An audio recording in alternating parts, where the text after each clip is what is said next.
play a little game of Would You Rather. If you were getting tortured and killed, would you rather be flayed alive, your skin, little strip by little strip, meticulously sliced off, starting with your scalp, then your face, then your neck, shoulders, arms, and stomach, and well, you're probably dead by now. Or you might as well be. You've at least had a complete psychotic break from all the pain and are about to die. Or would you rather be slowly and steadily ripped apart on the rack, your limbs wrenched from your body, your tendons growing more and more taut until they finally can't stretch anymore and they simply snap? Okay, next question. What if you were a prisoner of war? How much torture could you endure before you told your captors whatever they wanted to know? Would you be able to withstand being slowly eaten alive by hungry rats? Their tiny sharp claws burrowing into your bowels, their needlepoint teeth gnawing on your exposed tendons, their oily fur dragging against the spillage of your blood and bone? How much could you take of literally spilling your guts before you figuratively spilled your guts? What if you were locked in a cage, too short for you to fully stand up in, but not wide enough for you to be able to sit down? How many minutes, hours, days, weeks could you crouch there before you said whatever you needed to say or did whatever you needed to do to be released? Or what if instead of being cramped in a small cage, you were being hung by your wrists with your arms behind your back in a dark, dingy cell? Or chained down on your back with a never-ending stream of water droplets pelting your forehead? Or deprived of sleep for days on end? What do you think would break you the quickest? This is the type of territory we're exploring today as we delve into humanity's fascinating and grotesque history of torture. More specifically, we'll be looking at one type of torture, the kind that is executed by some sort of governing body, be it the actual government or the church or some other official power.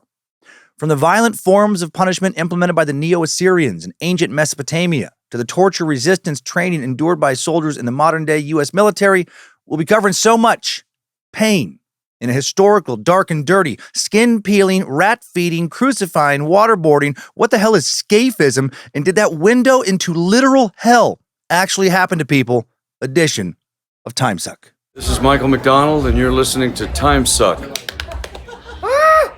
You're listening to Timesuck.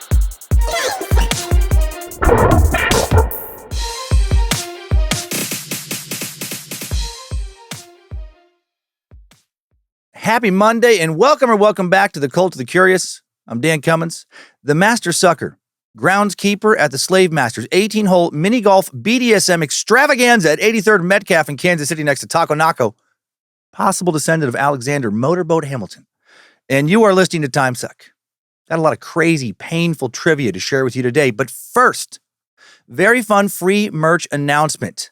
It's time for our annual Bad Magic Street Team, Year 7. Hot damn and hell Nimrod.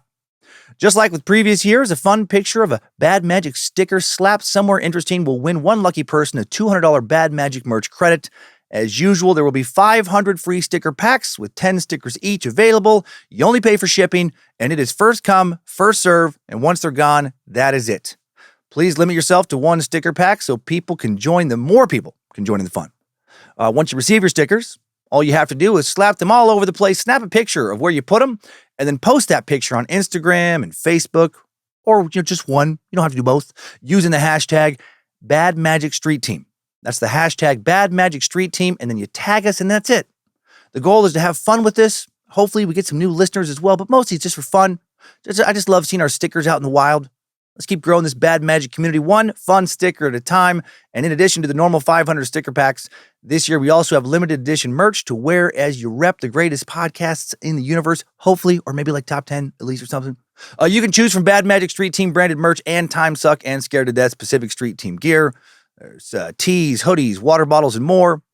On September 2nd at noon Pacific time, we'll drop all the Street Team merch for you to browse and purchase ahead of time. And then on September 16th at noon Pacific time, that's when the sticker packs themselves go live. And once they're gone again, they are gone. And then one more quick thing. The Timesuck collectible cards are back. Hell yeah. And with 2 new sets. You can now purchase volumes 1 through 4 in the store, featuring illustrations from Sucker Raymond Roll. He's fantastic. We now have cards for episodes 1 through 200. Can you believe it? Head on over and check that out. Those cards released early for Space Lizards, August 29th, and for everyone else on September 2nd. And once those are gone, they're also gone. Limited edition. And now a quick note on today's topic. Yes, over the years, we have touched on some of the methods of torture I will be sharing today.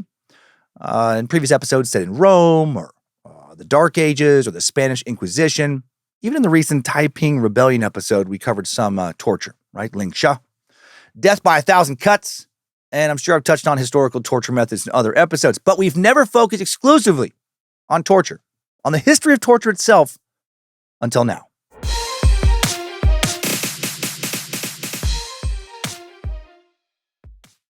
It may seem like a dumb question, but let's ask it anyway. What exactly is torture?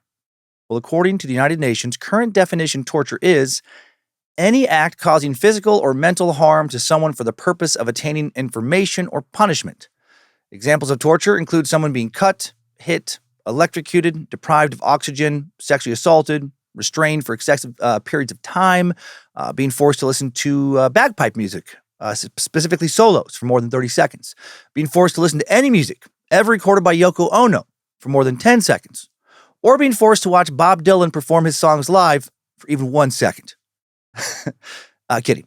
Kidding about the UN defining torture that way, not about bagpipe solos, Yoko Ono, or watching Bob Dylan perform live being torture.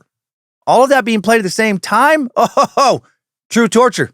You doubt me? Oh, I'll prove it. Let's start with some bagpipe. How's that hitting you? Imagine listening to that for just hours on end. You know what? Let's just add on top of that a little bit Yoko Ono. Oh yeah. And let's throw some Bob Dylan into this cacophony. That's torture. Tell me what I need to know. And that's enough. That really was torture. This is how the UN actually defines torture.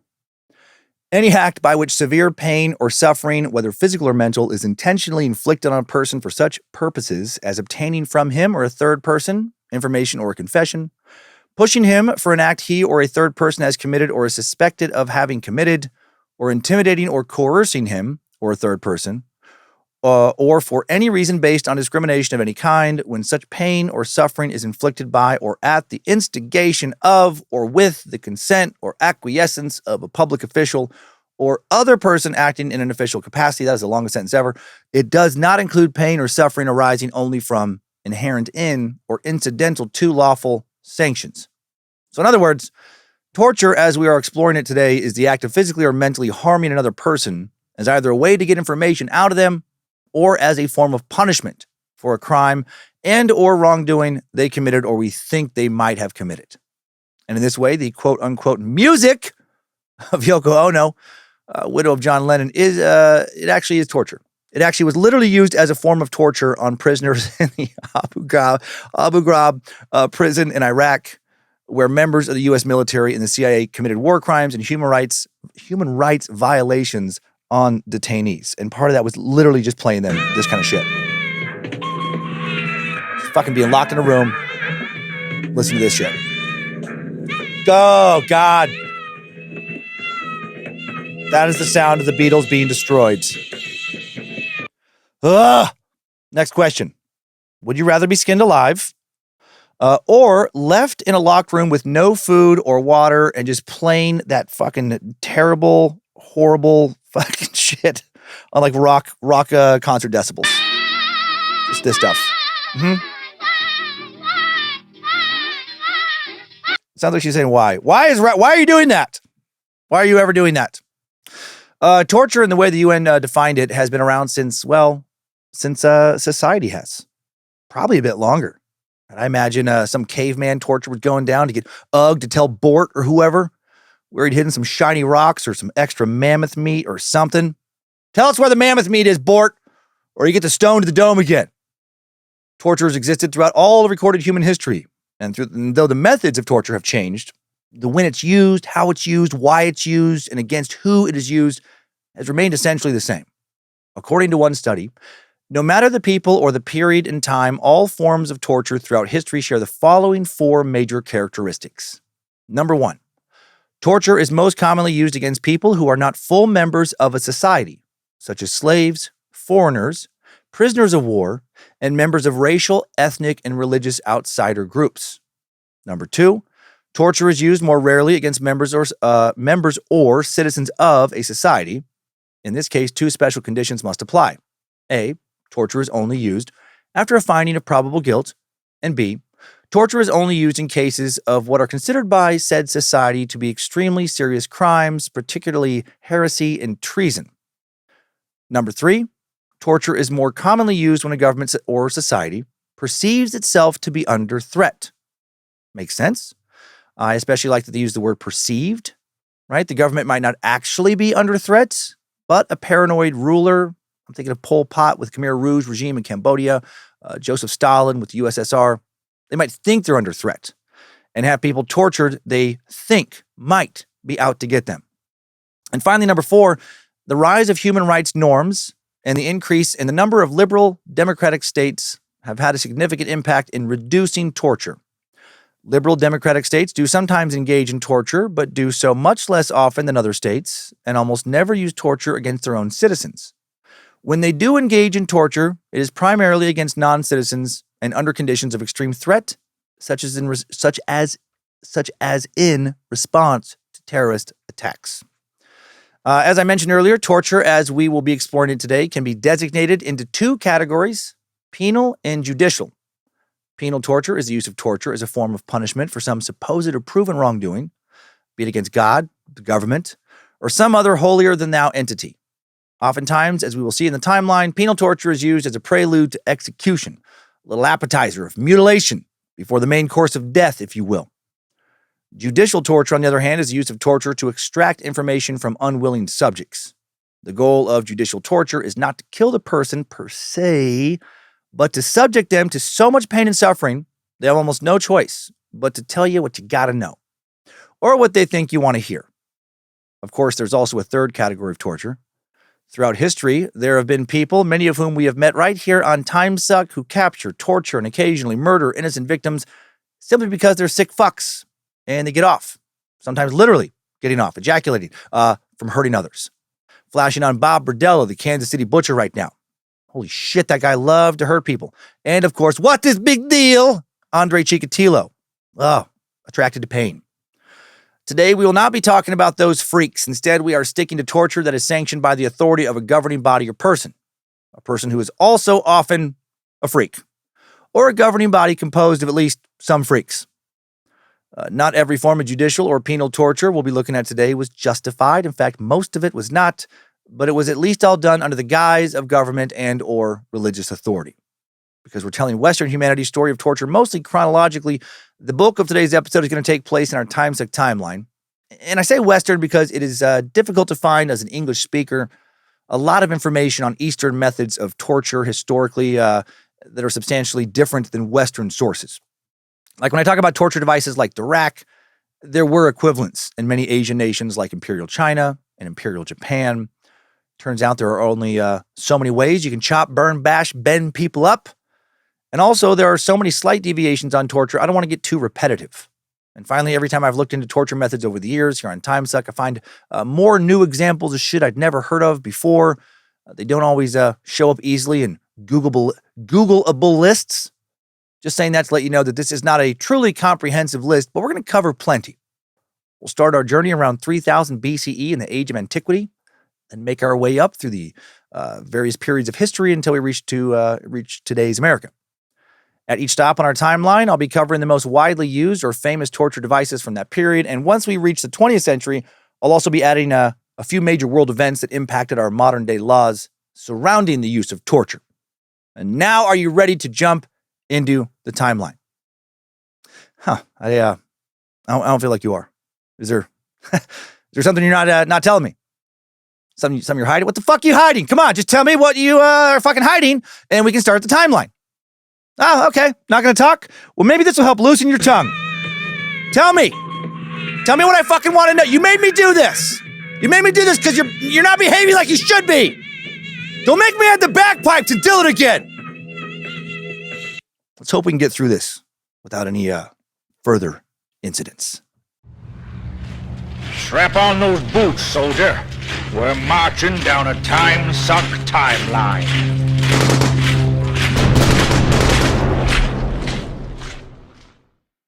dating all the way back to the age of antiquity. Actually, before I say that, sorry, I have this. It's not even in my notes, but it's just a quote stuck in my head about Yoko Ono. Yoko Ono considers herself, or has considered herself, a avant-garde performer. And George Harrison, former Beatle, once said, avant-garde is French for bullshit. This cracks me up. Dating all the way back to the age of antiquity, which can be loosely described as lasting from 3000 BCE to the 4th century CE, torture was being used as both a form of punishment and interrogation. Compared to some of the more elaborate devices we'll be looking at today, the primary form of torture in the age of antiquity was pretty simple and straightforward. Impalement. Simple and brutal. Just me thinking about impalement caused my butthole to have a full-blown panic attack. Started to hyperventilate and passed out. During this period, impalement was practiced across Europe, Pharaonic Egypt, Mesopotamia, which covered present-day Iraq, parts of Turkey, Syria, Iran, Kuwait, the Achaemenid Empire, which spanned across West and Central Asia. There were two forms of impalement, longitudinal and transversal. And there's some little deviations with the longitudinal. For a longitudinal impalement, the person being punished was positioned above a vertical wooden spike, and they were then lowered down onto that spike. And that is the kind of impalement that freaked my butthole out. It's still unconscious. It didn't know that there was any other kind. The spike was typically inserted just far enough up the victim's anus so that they couldn't exactly wiggle out of it. They could definitely wiggle it further in, though, and far enough so that if they tried to stand up and escape, it would just rip out of their body, tear up their insides, enough for them to quickly bleed out. As gravity took hold, the person would sink gradually lower and lower onto the spike until finally it came out through their mouth or somewhere near their mouth. Very likely dead by this point. It would sometimes allegedly take multiple days, though, for the person to die if the torturer chose to not go up through the butthole, but instead make a new hole, a little further up the butt crack, a little butthole adjacent.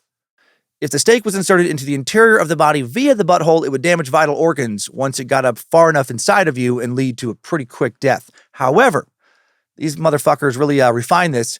If the stake followed the spine more closely, right? If it started off, again, further up the crack, above the butthole, it could avoid damaging vital organs and allow the person to survive so painfully for days.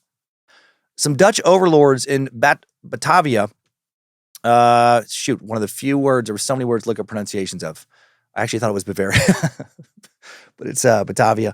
I might not be saying that right. Reportedly witnessed one poor bastard surviving a full 6 days on a stake and heard from local surgeons that some people could survive 8 days or more. That is fucking insane. That's way too much time to think about the predicament you're in.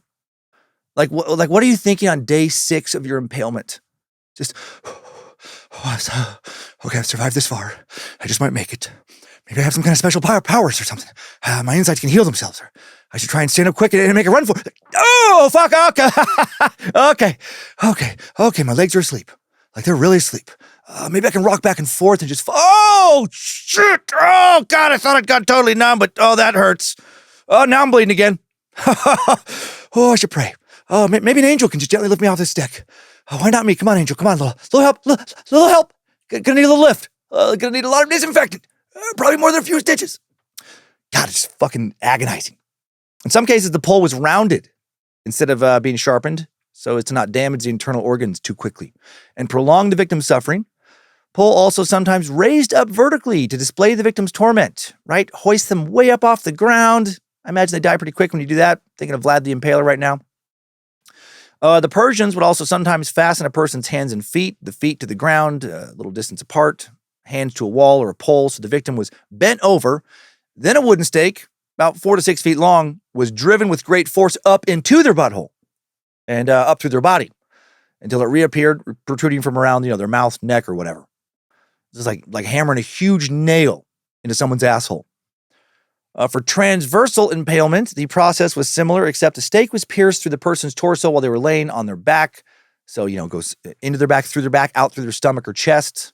So it's like the stake is perpendicular to your body. This usually killed people pretty quick because of the damage it caused to vital organs. If I had to pick, they're both so terrible. I think I would pick the lesser known transversal impalement just to die quicker. Right? Truly the lesser of two evils. Another torture method that rose to prominence during the age of antiquity was scaphism. And I don't think I came across this one before. Scaphism, also sometimes simply called the boats. Very creative form of just a horrifyingly painful and prolonged execution allegedly practiced in the Persian Empire. They could last for up to 2 weeks. Victims were placed on their backs in one very small, very shallow boat, just barely big enough to hold them, with another boat positioned inverted on top of it. Holes were cut in the little vessels to make it so that the victim's torso and neck was trapped inside while their arms, legs, head were dangling out, hanging out over the water, maybe barely kind of in the water. The victim's face would be coated with honey and then until they finally died, and they would be force-fed a sickening mixture of milk and honey, which would cause them to uncontrollably shit themselves over and over and over, day after day, into the little bottom boat while, like wasps and flies and shit are all over, ants are all over their face with the honey. And their shit would pile up until it just started to touch them, until they were, now shitting directly into just more of their own shit. So fucking hot. I mean, disgusting. I definitely meant disgusting there. I am not for sure even a little bit hard right now.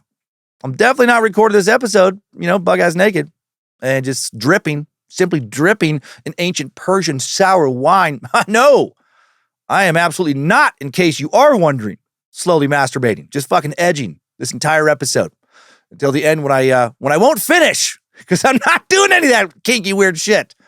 Stop asking me about it. Anyway, the first historical mention of scaphism would actually come from Greek philosopher Plutarch in his work Life of Artaxerxes. In it, he describes the execution of a soldier named Mithridates. There we go, Mithridates. Mithridates killed Cyrus the Younger, brother of King Artaxerxes II. With Mithridates, while Mithridates had stopped Cyrus from overthrowing the king, and Artaxerxes was grateful, Artaxerxes demanded he keep this a secret to tell others that it was actually he who slew Cyrus. But then Mithridates, these fucking names. Why can't this be fucking Jimmy and Tom? But then Mithridates would forget about that covenant and drunkenly boast about killing Cyrus himself at a banquet. And when King Artaxerxes the second heard of this, he sentenced him to die by scaphism for his treachery. Doesn't seem like the punishment fits the crime here. I mean, this guy did save the king's life, and then accidentally told the truth when he was drunk? And for that, Plutarch wrote, taking 2 boats framed exactly to fit and answer each other, they lay down in one of them the malefactor that suffers upon his back, then covering it with the other, and so setting them together that the head, hands, and feet of him are left outside, and the rest of his body lies shut up within. They offer him food, and if he refuse to eat it, they force him to do it by pricking his eyes. Oh, Jesus. Then, after he has eaten, they drench him with a mixture of milk and honey, pouring it not only into his mouth, but all over his face. Okay, milk and honey, the 2 of them together on his face as well. Then they keep his face continually turned towards the sun, and it becomes completely covered up and hidden by the multitude of flies that settle on it. Oh, God. And he's just fucking burning and peeling. And as within the boats, he does what those that eat and drink must needs do, so shit. Creeping things and vermin spring out of the corruption and rottenness of the excrement, and these entering into the bowels of him. So now the fucking bugs are crawling in him. His body is consumed. When the man is manifestly dead, the uppermost boat being taken off, they find his flesh devoured, and swarms of such noisome creatures preying upon it, as it were, growing to his inwards. In this way, Mithridates, after suffering for 17 days, at last expired. 17 days! Holy shit. Dude was eaten from the inside out by fucking bugs. Poop bugs. Crawling up his fucking dung heap into his dung hole. Start feasting on his colon. Then spread elsewhere from there while his face is covered in flies and wasps. Burnt. And you know what? All of that doesn't sound that bad, does it? I mean, you'd get used to it after a little bit, wouldn't you? No, that sounds like something that would literally happen in hell. The age of antiquity also saw the rise of a so-called elegant form of torture that would be echoed in one form or another across history. Flaying. Oh, my God. Flaying is the practice of skinning a person alive. Like impalement, it was a form of torturous execution that could take anywhere from a couple of hours to a few days if the flayer worked real nice and slow. Oh boy. The earliest known use of flaying was executed by ancient Assyrians against prisoners and rebels, lasting from around 2500 BCE to 605 BCE. The Assyrian Empire was one of the world's first empires. Some think it was the world's very first true empire. It was known for its strategic warfare and ruthless leaders. One such merciless leader was a Neo-Assyrian king, Ashur-Nasir-pal. Ashur-Nasir-pal II, who served as king from 883 to 859 BCE. In one royal edict, King Ashur-Nasir-pal decreed, I have made a pillar facing the city gate and have flayed all the rebel leaders. I have clad the pillar in flayed skins. I let the leaders of the conquered cities be flayed and clad the city walls with their skins. The captives I have killed by the sword and flung on the dung heap. All right, dude, that seems a bit excessive. If I'm going to be honest, seems way excessive. But different times, I guess. To flay someone, the victim was first stripped of their clothes, bound flat on their back. Using a razor-thin knife, the executioner would then begin deftly slicing and peeling back the skin on the victim's skull. Whew. Because the head was considered the most painful part of the body to get flayed, the executioner always performed on it first. So the victim would be the most conscious for that. How fun. Occasionally, if the victim's skin was too tough, the executioner would apply some boiling water to that part of the body to soften it up. Make it easier to peel off. God, I was kidding earlier, but right now, did anyone else just get a boner? Is that normal to get like a really turned on by just talk of flaying somebody's boiled face skin? No, I'm kidding again. If you thought I wasn't kidding at first, and you were like, "Oh yeah, no, yeah, me too." Oh, thank God you said that. Holy shit, I was worried for a second that I was super fucked up. Well, you know what? You should be worried because you are super fucked up. You need to be committed to an institution immediately, but not me, because I am for sure limp. Just to be very clear, while getting flayed. Yeah, I'm in a weird mood today. While getting flayed, a person could die from multiple things that included blood loss, infection, shock, and hypothermia. Although the Assyrians have been attributed as the first culture to utilize flaying, they were far from the only one. For example, the Aztecs of Central America, known to skin people alive quite a bit. Big fans of it. One of the gods the Aztecs worshipped was named Xipa-Totec, which translates to our Lord the Flayed One. Nightmare. According to Aztec mythology, Xipa-Totec was the deity of the seasons, earth, agriculture, vegetation, fertility, deadly warfare, and liberation, and also scary as shit. Essentially, he was the divine embodiment of how life comes from death. The story behind Xipa was that when humanity was starving a long time ago, he skinned himself alive in order to feed us. So like he looks like a monster, but he's actually really sweet. He's a big softie. Shrek was probably inspired by Xipa. Because he's like Shrek, but with just no fucking skin on his face.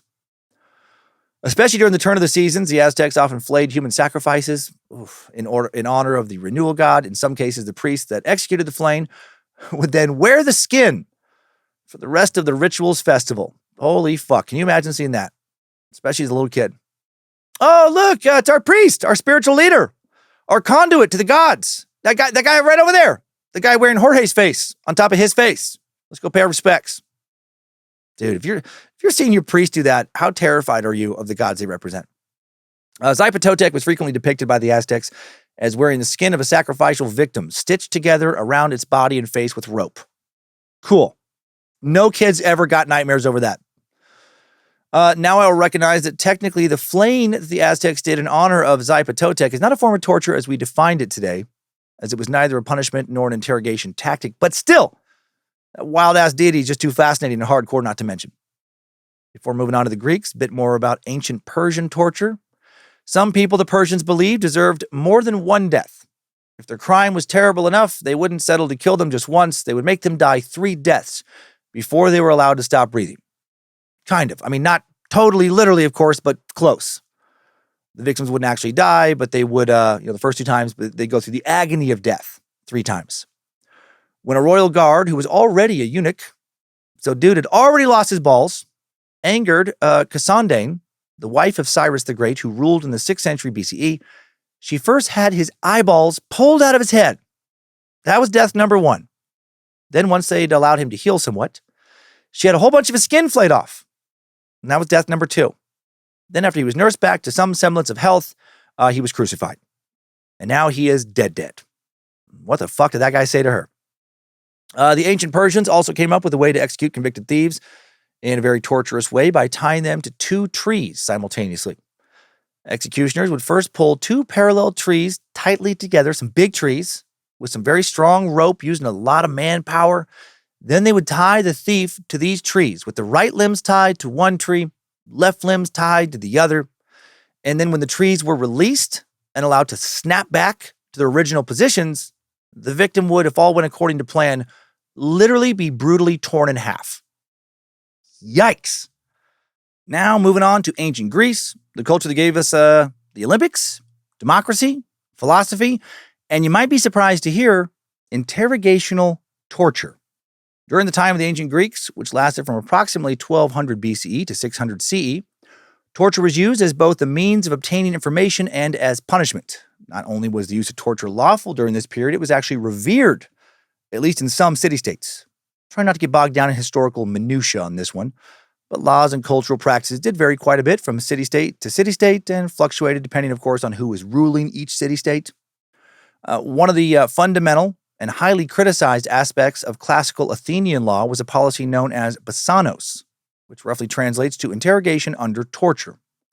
The law stated that in court, the testimony of slaves was only admissible if it was extracted through torture. In this sense, a testimony freely given was considered much less reliable than a testimony that was forced. Those poor bastards, right? We now know that the opposite is true. Coerced confessions are notoriously unreliable because people, when tortured, tend to care less about telling the truth than they do about just saying whatever the hell they think the person or people torturing them want to hear. Whatever will just make the pain stop. One speaker from the period was documented saying, "Indeed, you jurors consider basanos the most accurate of all proofs in both private and public cases, and when slaves and free persons are both available and you need to discover some fact under investigation, you do not use the testimony of the free persons, but you subject the slaves to basanos, in this way seeking to discover the truth. And this is quite reasonable, gentlemen of the jury, for you know well that in the past some witnesses have seemed to testify untruthfully, whereas no one subjected to basanos has ever been proven to speak untruthfully in a basanos. No one, not one person, has ever lied while being tortured. The method of this form of torture was generally just a whip. The person being interrogated was ruthlessly lashed, often across their bare back while being asked questions. I imagine they almost always gave their answers via screams. Don't think that just because they generally used a whip to interrogate slaves that the Greeks were not creative when it came to their torture methods. One of the most famous torture devices used in ancient Greece, later adopted by the Western monarchs of the medieval period, and later showed up in China and Japan as well, I'm sure elsewhere, the rack. The rack was a big, heavy, generally rectangular wooden table that had axles and levers fastened to two of the ends. And of course, there was multiple variations of this. The victim was forced to lie flat on the table with their arms stretched out above their heads, rope tied to their wrists and then to one axle, ankles bound with rope tied to the other axle, and then the axles were just turned slowly by poles inserted into sockets. That's the levers. And the person's arms were thus pulled in one direction while their legs were pulled in the opposite direction, stretching the ever-loving shit out of them, dislocating their limbs, tearing muscles and tendons apart, and just fucking destroying bones. You would literally eventually be torn in two if they just kept going.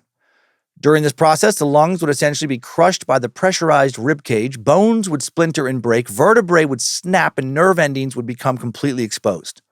All the while, the rope would be digging into the skin as it slowly tore your body apart. The rack was most often used as a form of corporal punishment since once sufficiently stretched, well, there's no coming back from that. You can't keep interrogating somebody if they're dead. Not going to walk off a body full of shredded muscles, distended and ruptured organs, eviscerated connective tissue, splintered bones, etc. This is a pretty weird thought to have, but as someone with a tight lower back and tight shoulders and forearms from, sitting and working on my computer all day, I have to believe there must be like 2 or 3 seconds when getting stretched on the rack just feels divine. Just, yeah, that's nice. Oh, that's perfect. Just keep me there. Just a few more seconds.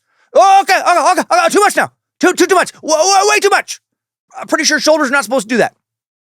Another form of torture in ancient Greece was the iron apiga, also known as the apiga of Nabis, the precursor to or inspiration for the fabled Iron Maiden, perhaps, if the Iron Maiden actually ever existed as an actual torture device. There's no solid evidence that it was ever used as advertised, actually. The apiga of Nabis was invented by its namesake, Nabis, the last king of Sparta, who reigned from 207 to 192 BCE. History remembers Nabis as a tremendously sadistic tyrant, and his signature torture device reflects that. According to Polybius, a Greek historian who lived during the Hellenistic period, the iron apica was a person-sized automaton, that was built to look like a woman. One woman in particular, Nabi's real-life wife, Apiga. In history's Polybius describes the torture device like this. Nabis had constructed a kind of machine, if machine it may be called, which was the figure of a woman, clothed in costly garments and made to resemble with extraordinary fidelity the wife of Nabis. Whenever then he summoned one of the citizens with a view of getting some money from him, he used first to employ a number of arguments politely expressed. If the listeners gave in he was satisfied. He was satisfied. These old translations are always a fucking bitch. But if they ever refused to comply with his demand, he would say, "Perhaps I cannot persuade you, but I think this lady Apiga will succeed in doing so." Apiga was the name of his wife. Immediately on saying these words, the figure I've described was brought in. As soon as the man offered his hand to the supposed lady to raise her from her seat, the figure threw its arms around him and began drawing him by degrees towards its breasts. Now its arms, hands, and breasts were full of iron spikes under his clothes. When the tyrant pressed his hands on the back of the figure and then by means of the works dragged the man by degrees closer and closer to its breasts, he forced him under this torture to say anything. A good number of men who refused his demands, he destroyed in this way. Okay, should be noted, the veracity of Polybius's claims about the iron apiga are widely disputed. Not all academics agree on whether or not it existed or even if it could exist as described. Either way, it's a fascinating little bit of torture history.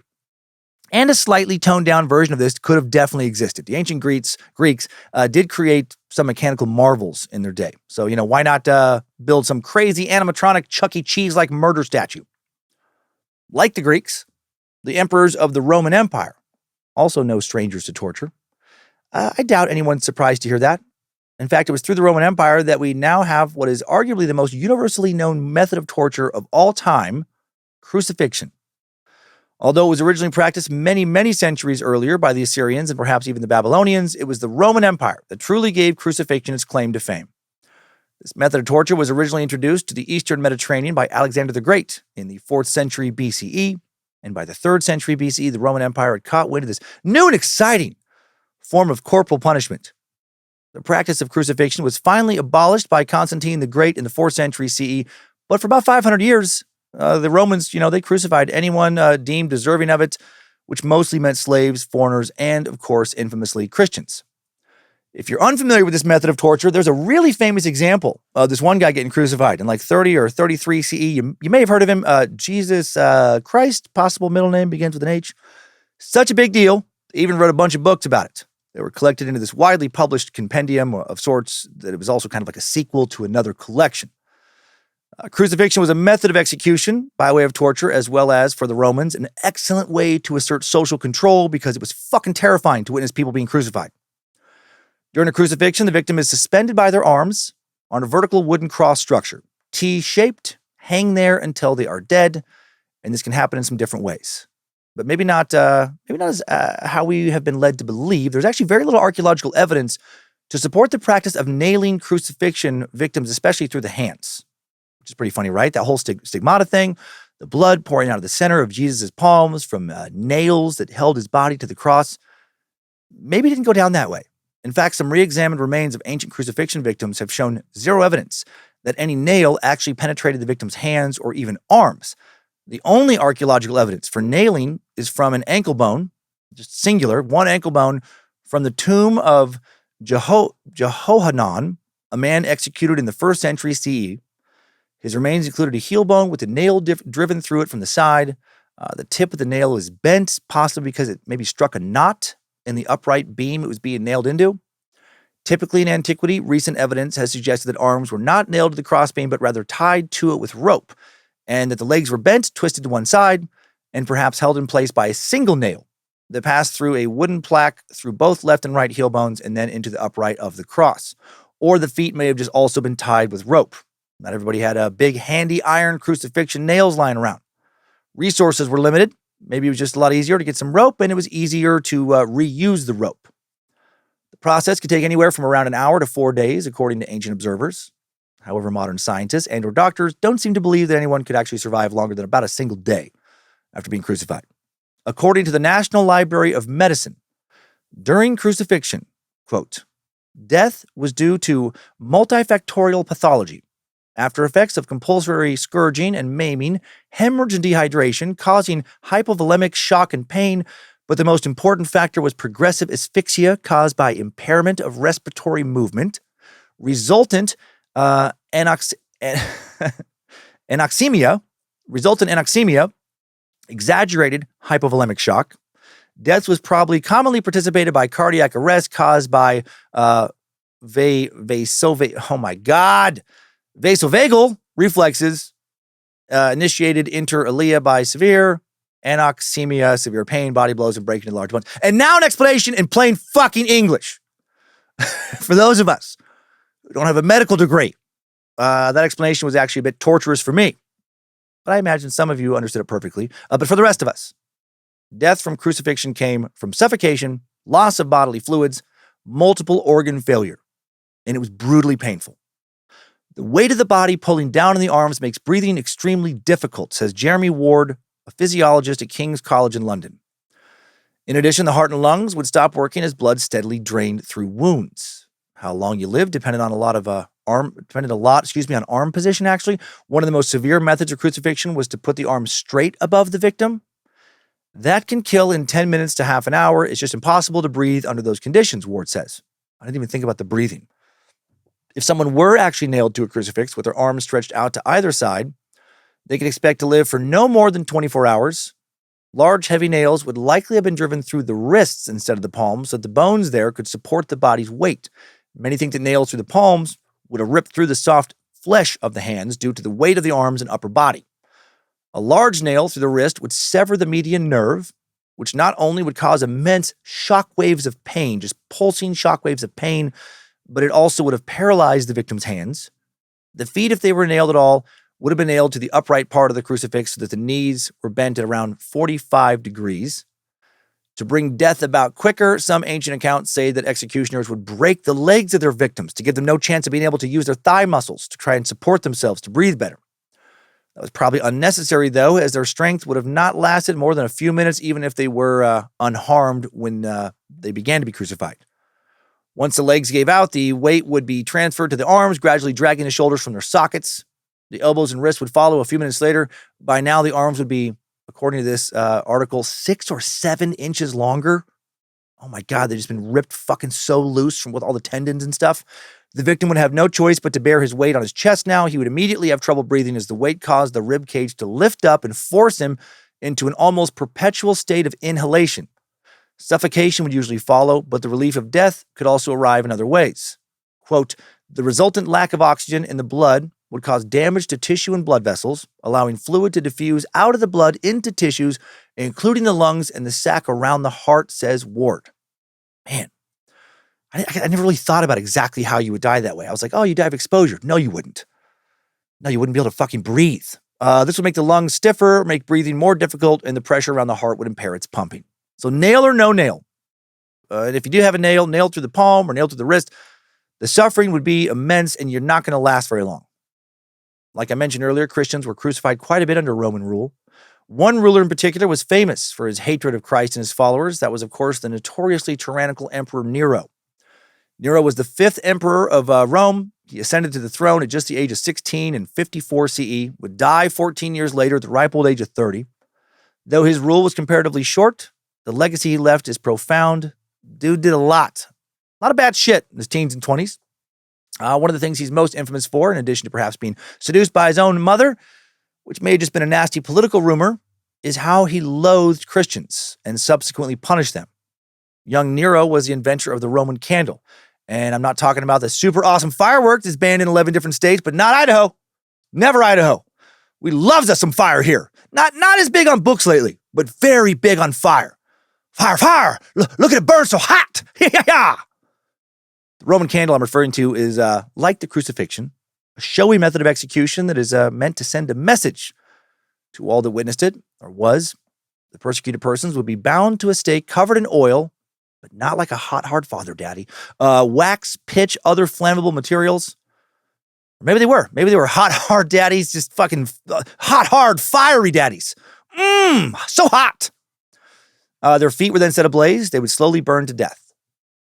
Publius Cornelius Tacitus, a Roman historian and politician who lived during the same time as the cruel emperor, wrote that Nero often had Christians executed in this way on his own property, both as a form of really morbid entertainment and as a way to be practical, real pragmatic, just needed to light up the dark evenings. Just burning some motherfuckers for his own amusement. Just drinking wine, joking with friends, all of them, their conversations all lit by people burning alive around them. Not terrifying at all. In the Annals, Tacitus wrote, "Mockery of every sort was added to the Christian deaths. Covered with the skins of beasts, they were torn by dogs and perished, or were nailed to crosses, or were doomed to the flames and burnt, to serve as a nightly illumination when daylight had expired. Nero offered his gardens for the spectacle and was exhibiting a show in the circus, while he mingled with the people in the dress of a charioteer or stood aloft on a car.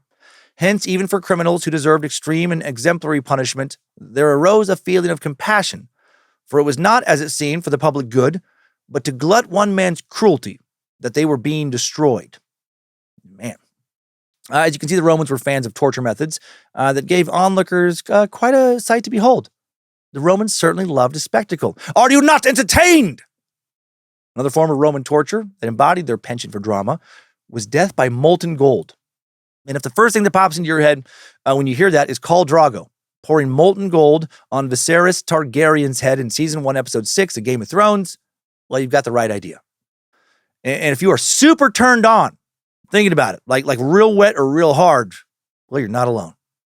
I mean, I'm not fucking turned on because I'm not an extremely ill sexual degenerate freak, but I am positive that a lot of other time suckers are, like a ton of them. You didn't hear this from me, but there's a lot of freaks in this community. Back to being killed with molten gold now. Super fancy way to go out. Instead of splashing boiling hot liquid gold onto the heads of their victims, the Romans may have poured a steady stream into their mouths. One sorry fellow who allegedly had this happen to him was Roman general and statesman Marcus Licinius Crassus, also known during his lifetime as the richest man in Rome. At 54 years old, Crassus had been named governor of Roman Syria, and from that position he launched an invasion on the Republic's longtime enemy, the Parthians. However, his invasion was unsuccessful, and during the Battle of Carrhae in southern Anatolia, he was captured. According to legend, the Parthians then forced the old general's mouth open, poured scalding hot molten gold down his throat. So I guess the Romans weren't doing this. It was a Roman that was having this being done to them. But this happened to other people in Rome, allegedly. The method of execution was chosen to be symbolic of Crassus's insatiable greed for wealth, although it is generally unclear whether or not the specific instance of death by molten gold cocktail is true. Some accounts say he was already dead when this happened to him. Again, the practice of death via molten metal most definitely used throughout both the Roman Republic and also used on the other side of the Atlantic in some instances. Many years later, for example, during the Spanish Inquisition in 1599, the people of an indigenous tribe, the Havoran tribe of Ecuador, they captured a Spanish governor and executed him Viserys Targaryen style. And much like Viserys, I have no doubt in my mind that dude probably deserved it. Although getting molten gold poured down your throat seems like a suitable enough explanation for how somebody dies when this happens to them, a 2003 study by the Journal of Clinical Pathology conducted an experiment to figure out exactly what causes death in this scenario. Here's an excerpt from their summary. Several sources mention the bursting of internal organs. The question remains whether this is actually the case and also what the cause of death would be. To investigate this, we obtained a bovine larynx from a local slaughterhouse. Parenthetical, no animal was harmed or killed specifically for this purpose. After fixing the larynx in a horizontal position to a piece of wood and closing the distal end using tissue paper, 750 grams of pure lead, around 450 degrees Celsius, was heated until melting, then poured into the larynx. After a lengthy scientific explanation of what happened to the larynx during the experiment, the researchers wrote, "Based on these findings, we suggest that the development of steam with increasing pressure might result in both heat-induced and mechanical damage to distal organs, possibly leading to overinflation and rupture of these organs.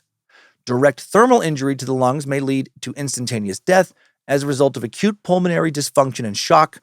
Even if this is not the case, the development of a cast once the metal congeals again would completely block the airways, thus suffocating the victim.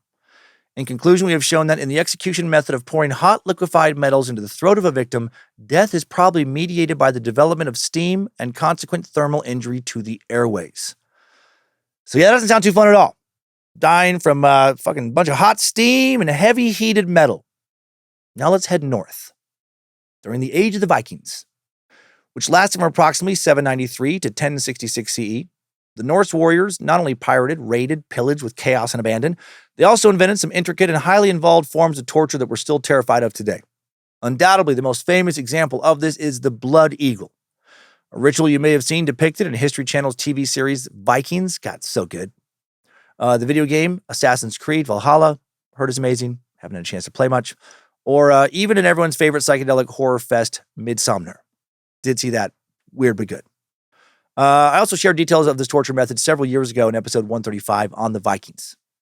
Less of a torture device, more of a torture ritual, the Blood Eagle was allegedly performed by first placing the victim on their stomach, then using a sharp tool and deft surgical incisions, an opening is made in the back, and one by one, each of the victim's ribs severed from the spine using an axe. After that, the lungs are pulled through the open wound in their back, creating a pair of bloody wings.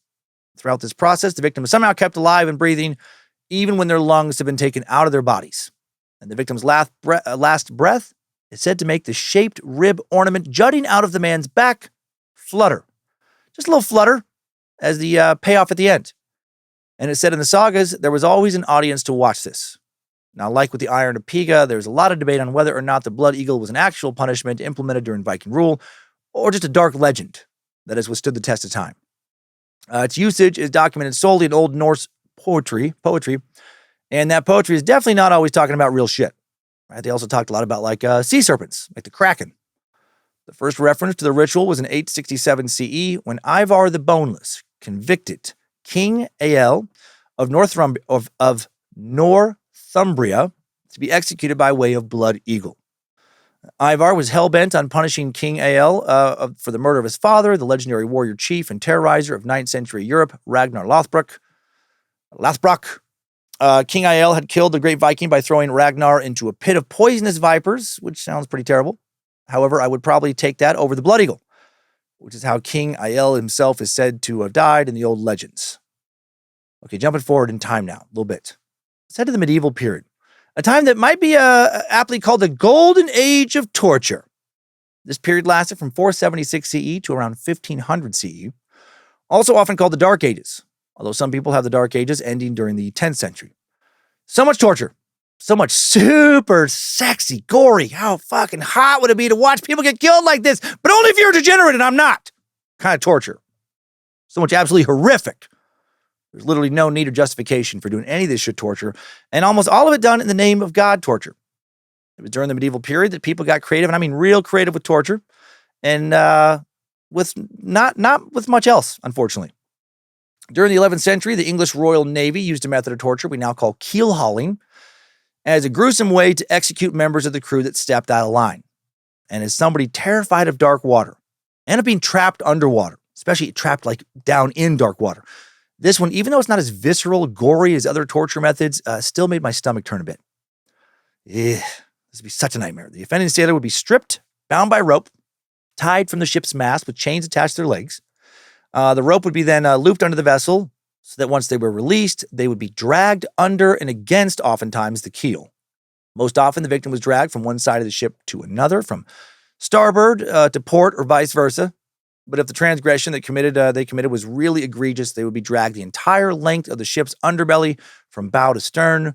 There were multiple ways to die from keel hauling, including head trauma and internal bleeding from being repeatedly smacked against the ship, lacerations from razor-sharp barnacles, other rough parts of the vessel's surface underwater, and of course, obviously, drowning.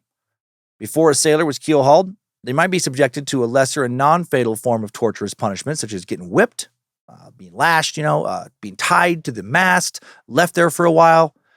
The British continued this practice until the 17th century, and during the 16th century, Dutch training ships were known to implement the torture method on their own fleets. The word keel hauling actually comes from a Dutch word I don't know how to say, which means to drag along the keel, and all in all was a pretty effective way to help avoid mutiny. One French sailor may have actually survived 5 full trips around the ship.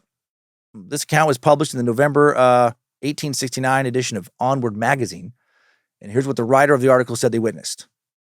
We all hastened on deck, and looking toward the French man of war, not only saw the preparations for keel hauling, but witnessed a portion of the punishment itself. 2 ropes were led through blocks at each foreyard arm of the ship, one end of each rope coming to a lead on each side of the forecastle. The other ends were hitched to a small hatchway grating and weighted with cannonballs or pigs of ballast.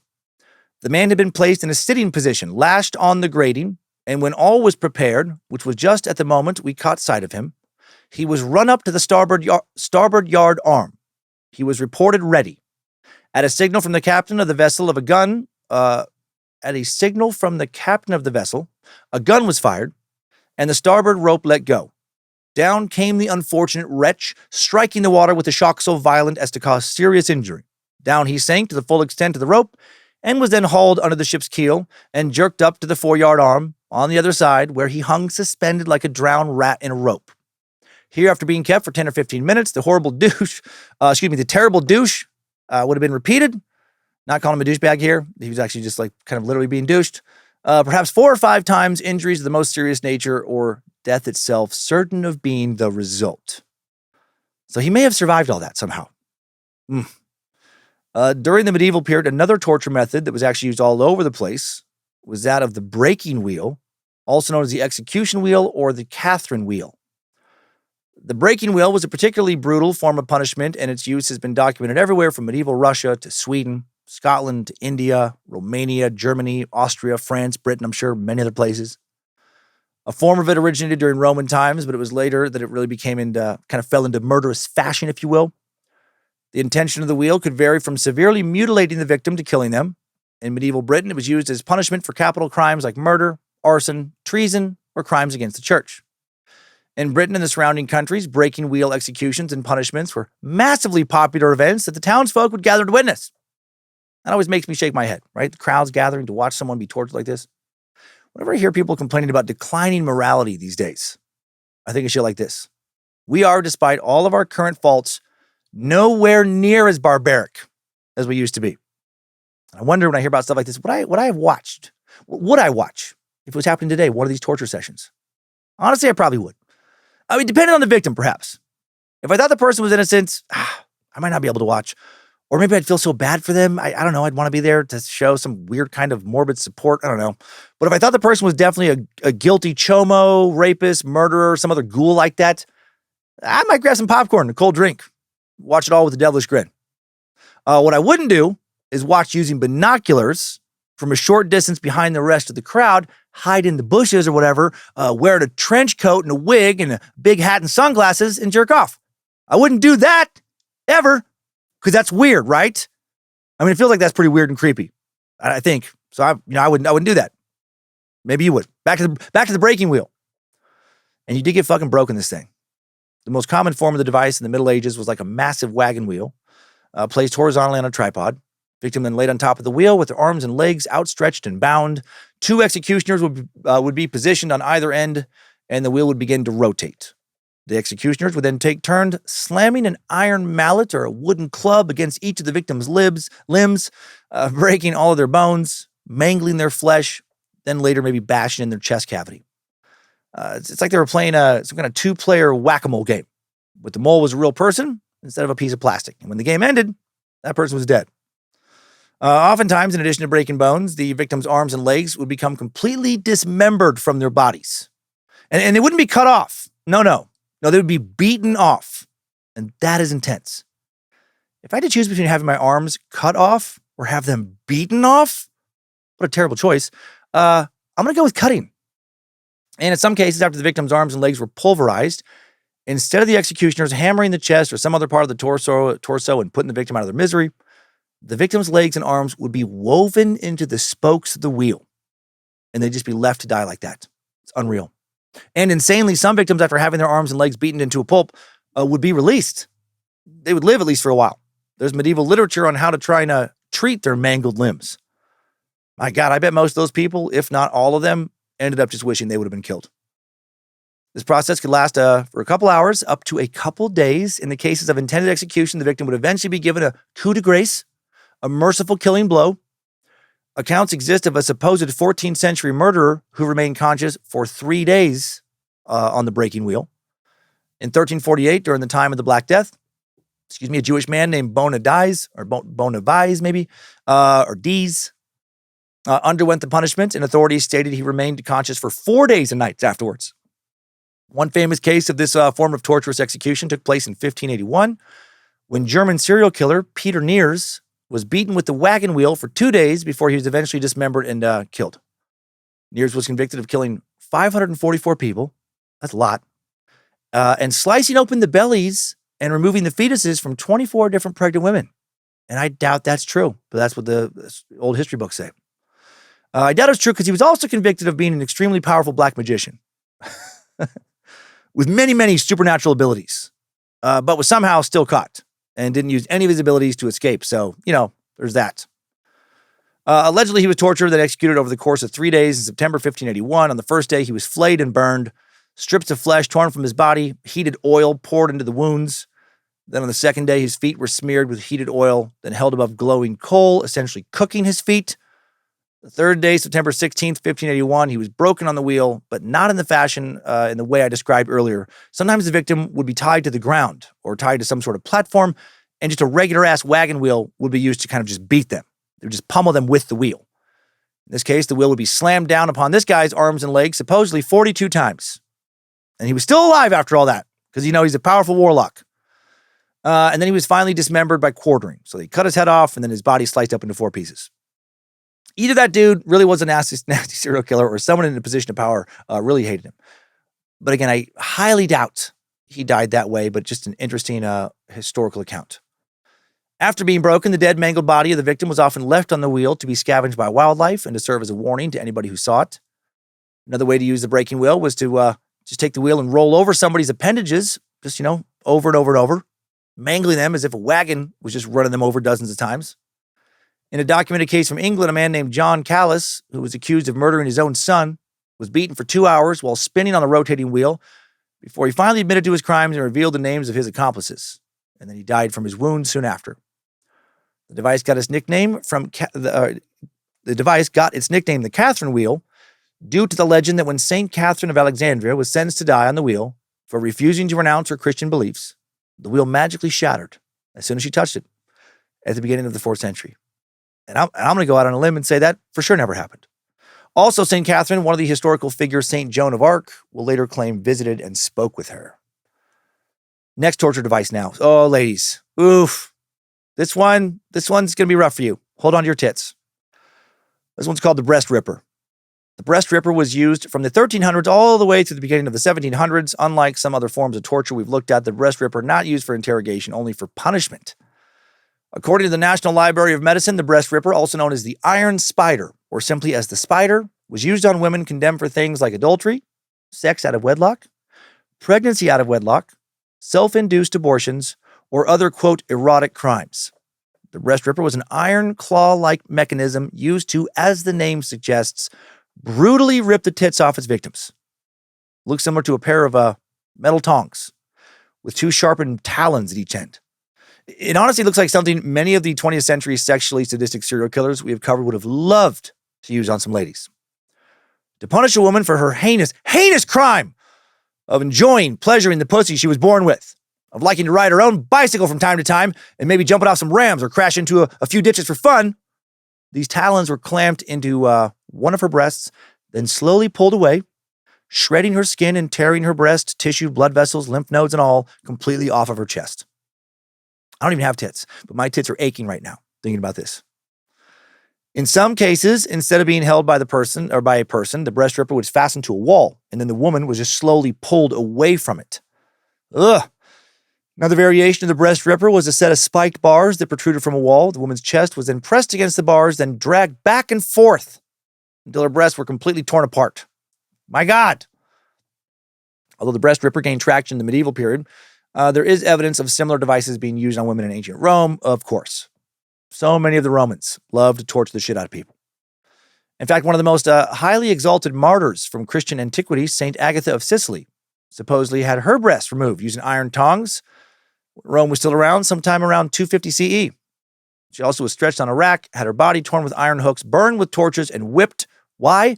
Because she wouldn't agree to fuck some Roman prefect. Agatha of Sicily is now the patron saint of rape victims, breast cancer patients, and wet nurses. She is said to have survived her wounds because St. Peter the Apostle appeared to her and healed her all up. No, he didn't. Come on. Why are we asked to believe that all these crazy miracles happened hundreds of years ago, but they never happen anymore? Get out of here. If Peter could heal people's torture wounds back in the 3rd century CE, where the fuck is he now? Been on vacation for centuries? Been napping for millennia? Come on, Petey. Get off your lazy ass. Get back to healing, bud.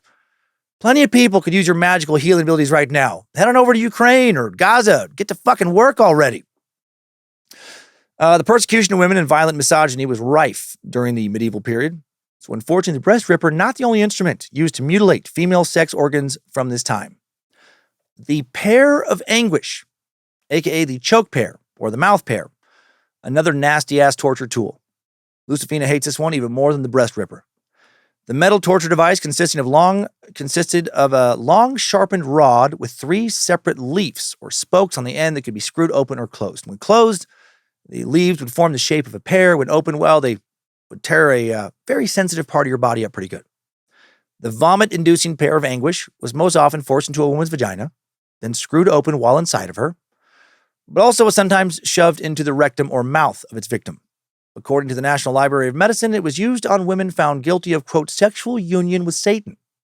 Okay. Not clear if this device actually killed you or just maimed your vagina or rectum. It for sure did leave you incapable of fucking Beelzebub again. So that part is pretty cool.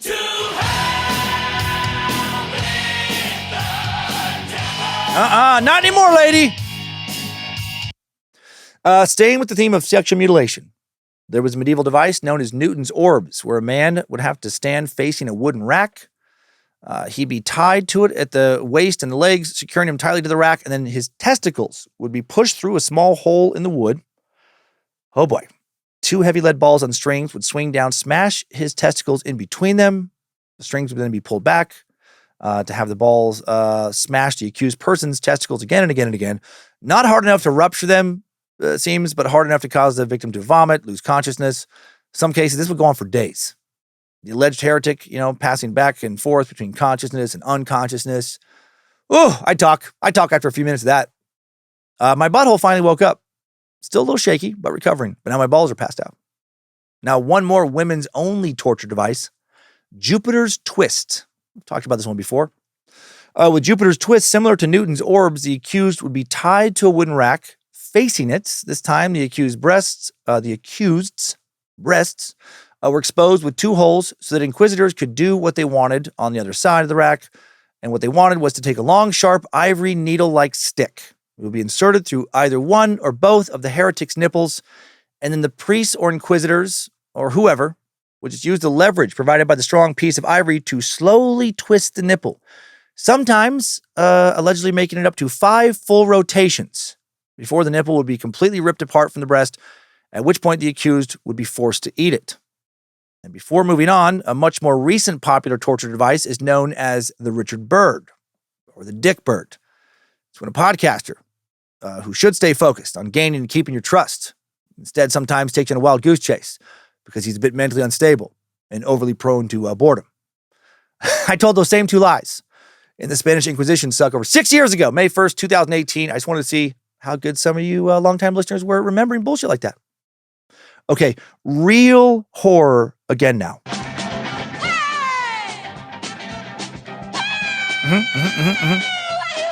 Oh, yeah. Okay, I'll talk. My kids are downstairs. They're hiding in the basement. Back to torture from the end of the medieval era now. Sometime in the 15th or 16th century, a new form of torture emerged involving an animal. If it hadn't been used already, and we just don't have documentation for it. As both a method of information extraction and punishment, rat torture. Rat torture, while I'm sure there were countless variations regarding how it was carried out, was at its core pretty simple. The victim was stripped of their clothes, laid flat on a table, and bound so they couldn't move. Then a small, bottomless metal cage containing a hungry rat was placed directly under their bare belly. We talked about this torture method in the previous two, actually the previous four, if you count my bullshit, in our Suck in the Dark Ages. Episode 221, released back in December of 2020. And I guess we talked about the two before my bullshit in the Dark Ages. My bullshit ones were from the Spanish Inquisition. God, hard for me to process all of that being years ago now. Back to the rats. Small tray with burning coals would be placed on top of the cage that held the rat or rats. Obviously, the torturer could place a whole heap of hungry rats with their sharp little claws and teeth in a cage. Their discretion, I imagine, how many rats they wanted to use. As the metal of the cage would grow hotter, the rat or rats would start to claw and bite the soft flesh beneath them, trying to escape. So that is your stomach skin if you're the victim. And then they would eventually make a hole large enough to be able to sneak through and get out. And then feeling horrible and apologizing profusely, I imagine. The rats would they would just burrow and burrow through the bowels and intestines, nibbling on veins and tendons and muscles. Although I'm sure in that scenario you would want to, victims did not always die from this alone, not immediately. Instead, it would be infection or blood loss that would kill them slowly after the deed was already done and the rats had run off. My God, first documented usage of this type of rat torture that we could find was implemented by ruthless Dutch military lieutenant Dietrich Sonoy during the beginning stages of the 80 Years' War. For context, the 80 Years' War lasted from 1568 to 1648. It was fought between the Dutch and Spanish over the Dutch's independence. In the 1570s, when Spanish spies or military personnel were captured by Sonoy's troops, they were often tortured using the hungry rat in a small cage. And then they would talk. Oh, of course he would. According to multiple sources, oftentimes the captured prisoner would start metaphorically spilling their guts as soon as the cage rat was placed on their stomach. Fear of getting eaten alive by the little rodent was enough to make them betray their fellow countrymen and tell their captors whatever they wanted to hear. It would be so hard just to lay, there and be silent, endure this fate, especially if you just seen somebody else die in that manner. And now we head to the Spanish Inquisition, which lasted from 1485 through 1750 CE, when thousands and thousands were subjected to Pope-approved, sanctioned torture. And one type was called strappado. Strappado originated in medieval Italy before spreading around Europe. Sounds like a fun board game, like Stratego, right? Come on, kids, let's play strappado. No. It was primarily carried out by Catholic inquisitors against those accused of heresy. In the most common version of this torture method, the hands of the accused would be tied behind his or her back, generally his, and a rope looped over a brace in the ceiling or whatever torture chamber they were in, or was attached to a pulley. The subject was then raised until they were hanging from their arms, behind their back. Just imagine the strain that would place on your shoulders and how much that would hurt. This would for sure dislocate both of the victim's shoulders and would possibly, if not probably, pull them out of their sockets. Sometimes the torturers would add a series of drops, right, jerking the subject up and down. Weights could be added to the ankles and feet to make the hanging even more painful. And that would absolutely wreck your shoulders back in the days when PT or rotator cuff surgeries did not exist. This technique also typically caused something called brachial plexus injury, an injury to the network of nerves that conduct signals from the spinal cord to the shoulder, arms, and hands, or it would lead to paralysis or a loss of sensation in the arms. And prolonged suspension would eventually cause tissue death of the muscles of the shoulder and the chest wall due to constricted blood supply. So yeah, if they hung you this way for more than, 10, 15 minutes, you're probably never going to be the same. There was also the Judas chair, also sometimes called the cradle of Judas. Invented by the Spanish in the 16th century, nobody perfected torture like Spanish priests. The Judas chair was a pyramid-shaped seat, very pointy. No one would ever buy this thing to comfortably sit in. It was like the opposite of a lazy boy. It was an angry boy. It looked like a stool with a pyramid sitting atop a flat base. The person being asked to confess their sins against Christ would be placed on top of it with the point inserted into their anus or vagina while they were suspended in the air with rope. Then, as questioning advanced, the inquisitor would very slowly lower the defendant further and further down onto the tip of the pyramid via the overhead ropes, and the naked victim's orifice would be slowly stretched. Oil or grease would very often be added to the Judas chair to lube up the pyramid's point. Down you would sit, your vagina or anus gaping further and further until it couldn't gape anymore, and there goes your hole. And I'm guessing whoever was holding the rope could have easily just, pull the victim up, then sharply just drop them back down, just wrecking them. Inquisitors would also rock the person from side to side to help get that point just further and further inside of them. Blah! Being burned alive at the stake was probably the most popular Inquisition punishment, but I would categorize that just as primarily a method of execution. more than torture, since, once you start burning, it's not going to take very long. They're not going to try and get any more information out of you, not going to demand you repent in all likelihood. You're definitely just very close to death. And since we're all familiar with how burning works, I don't think we really need to go over that one. Now let's head to London to visit a specific place associated with so much torture.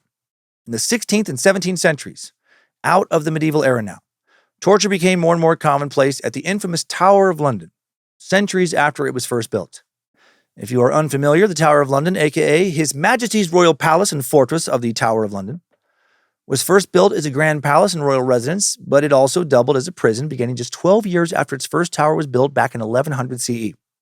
More towers were built over subsequent centuries. The tower is a complex of several buildings set within two concentric rings of defensive walls and a moat. And from 1100 all the way to 1952, portions of the tower would be used as a prison. The complex is located on the northern bank of the River Thames in central London, and nowadays you can tour the sprawling stone buildings for just £34. I took a tour of the tower myself over 20 years ago. At the Tower of London, the Brits borrowed from the ancient Greeks, implemented a rack of their own, that device we talked about earlier that slowly rips your limbs from your body. At the tower, the ye old torture device was primarily used as a way to extract information from enemies of the crown, pretty effective in doing so. The prison also introduced a companion device to the rack in the 16th century called the Scavenger's Daughter, also known as Skevington's Gyves, also known as the Iron Shackle or the Stork. The Scavenger's Daughter did the same thing as the rack, but in reverse. Instead of stretching your body apart, it would compress it using a folding frame device. Victims were forced into a kneeling position, bent over at the waist with their knees pushing into their chest, essentially the fetal position, but you're just not laying on your side. And then a bar or strap would go around your back. That could be tightened, which would pull your chest closer and closer to your knees, like way too close, like someone was trying to fucking squeeze you into a little, overhead compartment on an airplane or something, put in a little suitcase, like you were being vacuum sealed. Due to the intense internal pressure, victims would often begin to bleed from their ears and nose. If tightened enough, the victim would then suffocate. And I'm guessing most victims pissed and shit themselves. I mean, your body's going to try and get out everything it can to reduce pressure in the situation. And I'm guessing a lot of people got, real hard, like erect when this happened. Because it's like, it's sexy. It's sexy to be smooshed out hard, right? I mean, if you're a kinky weirdo, not me, but you, I'm not hard. I'm not even a little tingle. Anyway, the Scavenger's Daughter, great torture device name. Pretty cool band name, or maybe like band album. Was invented during the latter part of the reign of King Henry VII by the Lieutenant of the Tower of London, Sir Leonard Skevington, and was mainly used as a punishment against rebels, particularly Irish rebels. Another Tower of London torture staple that was not nearly as inventive was the manacles. Very simple interrogation torture device that we actually see quite a few variations of today. Prisoners' wrists would be bound in manacles or iron handcuffs, and then they would be suspended from the ceiling for extensive periods of time. Afterwards, the victim would find it very painful, difficult to use their hands. Hands that were very likely permanently damaged now. Arms that were probably permanently damaged. Full suspension of an average-sized man by the wrist will likely cause permanent nerve damage after only about 15 minutes as a result of both compression and traction. If the victim's heavier, damage can occur even more quickly. While torture has never been officially permitted under English law, it did happen a lot, and those who carried out these brutal practices in the tower acted under the direct order and authority of the Privy Council and of the monarch. And a lot of torture went down in the tower's infamous dungeons. I'm sure a lot of different experiments in torture were carried out that never made it into any historical record. One that did was another form of rat torture. The Tower of London had a special dungeon dedicated to rat torture. It was located beneath the waterline on the River Thames. Prisoners would be tossed down into this pitch black space during low tide. As the tide came in and the water rose, rats would float in along with it. The prisoners would not be able to see the creatures in the total darkness, but they would surely hear them scurrying about, feel them crawling over their bodies as they lay helplessly chained to the cold floor. According to one source, the flesh was torn from the arms and legs of prisoners during sleep by the well-known voracity of these animals. Maybe that's an old-timey word for ferocity. For anyone with a phobic level fear regarding rodents, you would probably die of fright. Leaving the tower now, but sticking with England, during the 16th century, waterboarding was also done by the Dutch East India Trading Company as an interrogation tactic against British rivals. Although today there are multiple variations of this torture tactic, Back then, the process consisted of wrapping a cloth around the victim's head so it covered his mouth and nose, then saturating it with water. One book from 1624 recounts one instance of the tactic being used against a British prisoner. They bound a cloth about his neck and face so that little or no water could go by. That done, they poured the water softly upon his head until the cloth was full, up to the mouth and nostrils, and somewhat higher, so that he could not draw breath, but he must suck in the water. While being still continued to be poured softly, forced all his inward parts came out of his nose and eyes, and often as it were stifling and choking him, at length took away his breath and brought him into a swoon or fainting. Then they took him quickly down and made him vomit up the water. Being a little recovered, they pulled him up again and poured in the water as before. In this manner they handled him 3 or 4 several times with water till his body was stolen twice or thrice as big as before, his cheeks like great bladders, and his eyes staring and strutting out beyond his forehead. Yet all this he bare without confessing anything. So, some tough son of a bitch there. Since then, waterboarding has become one of the most widely used interrogational torture methods in the world across all cultures. In fact, as we will get into it a little bit later, since the turn of the century, waterboarding has been used frequently by the CIA. According to NPR, part of the reason waterboarding has been so popular throughout history is because it doesn't kill the victim, but it does give them the sensation of dying. Its true origin's a bit hazy. I bet it's been used in some form for thousands of years. And I'm sure this next water-based form of torture has also been around in some form for thousands of years, but it seems like a dude in the 16th century gets credit for inventing it. During the late 16th century, an Italian lawyer named Hippolytus de Marcellus describes what is now known as Chinese water torture for the first time. That's right, an Italian dude came up with Chinese water torture. It seems that the word Chinese was just added to grant this method a sense of ominous mystery. Pretty funny. I always assumed because of his name that it did originate in China. It should also be noted that Hippolytus de Marcellus was the first person to pitch the concept of sleep deprivation as a form of torture. This guy was into torture. We'll get into that a little bit farther down the timeline. Having observed how a stream of water falling onto a stone would eventually erode a hole into its surface, he proposed a form of torture in which the victim being interrogated is restrained under a machine that releases continuous drops of water directly onto their forehead. Because the victim's head would be tilted upwards, they could see each drop of water coming and would eventually be driven mad by anticipation and fear. Like the stone, a hole would be bored into their head by a never-ending repetition of droplets. In an early episode of Mythbusters, co-hosts Adam Savage and Jamie Heineman, they tested the Chinese water torture's effectiveness, and the conclusion they came to was that although it did cause severe discomfort and anxiety to a restrained victim, continuous water droplets falling on the head of someone who was unrestrained caused little to no negative effects. And no, the drops did not bore a hole into anyone's head. However, this method would lead to a victim eventually suffering a full-on psychotic break. Now let's jump way ahead to the mid-20th century. During World War II, the U.S. Navy discovered that while 75% of its naval fighter pilots survived getting shot down by enemy fire, only 5% would live past that because they either couldn't swim, or if they managed to find one, they couldn't find the resources to survive on a remote island.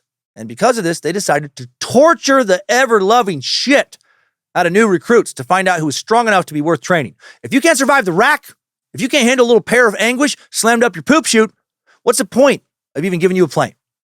No, because of this, they implemented a survival training course that all cadets had to take in order to become a naval pilot. This will circle back to torture. The course initially only required trainees to be able to swim for 1 mile in full gear, be able to dive 50 feet underwater to escape bullets, and then it eventually expanded to include a submerged aircraft escape. And to simulate what it would be like in battle, cadets would also be forced to dive into pools that were covered with a thin layer of oil and set on fire. Holy shit. Following the end of World War II in 1945 and the subsequent creation of the Air Force in 1947, basic survival schools were now set up in Nome, Alaska, Thule, Greenland, and Happy Valley, Goose Bay, Newfoundland, and Labrador, Canada, to help train military personnel to, quote, effectively deal with the survival of harsh environments, evasion from the enemy, and capture by a hostile force. However, it wasn't until the Korean War that the military would up their game to now include training on how to survive torture. On August 12, 1949, the Geneva Conventions, they were signed to establish international legal standards and protocol for how persons in all countries should be treated during war. Don't shove a metal expanding pair up anyone's puss ever. Don't break anyone on the wheel or put them in a shit boat full of maggots and flies. They're going to crawl into their bellies. Not cool. Kill each other in a nice, respectful way, please. Torture in any form against any person was outlawed with these protocols. Article 17 of the Geneva Convention states that every prisoner of war, when questioned on the subject, is bound to give only his surname, first name and rank, date of birth, and army, regimental, personal, or serial number, or failing this equivalent information. If he willfully infringes this rule, he may render himself liable to a restriction of the privileges accorded to his rank or status. Each party to a conflict is required to furnish the persons under its jurisdiction who are liable to become prisoners of war with an identity card showing the owner's surname, first name, rank, army, regimental, personal, or serial number, or equivalent information, and date of birth. The identity card may furthermore bear the signature or the fingerprints or both of the owner, and may bear as well any other information the party to the conflict may wish to add concerning persons belonging to its armed forces. No physical or mental torture, nor any other form of coercion may be inflicted on prisoners of war to secure from them information of any kind whatever. Prisoners of war who refuse to answer may not be threatened, insulted, or exposed to any unpleasant or disadvantageous treatment of any kind. Like, it is literally illegal to put someone in a dark room and have them only listen to this for hours.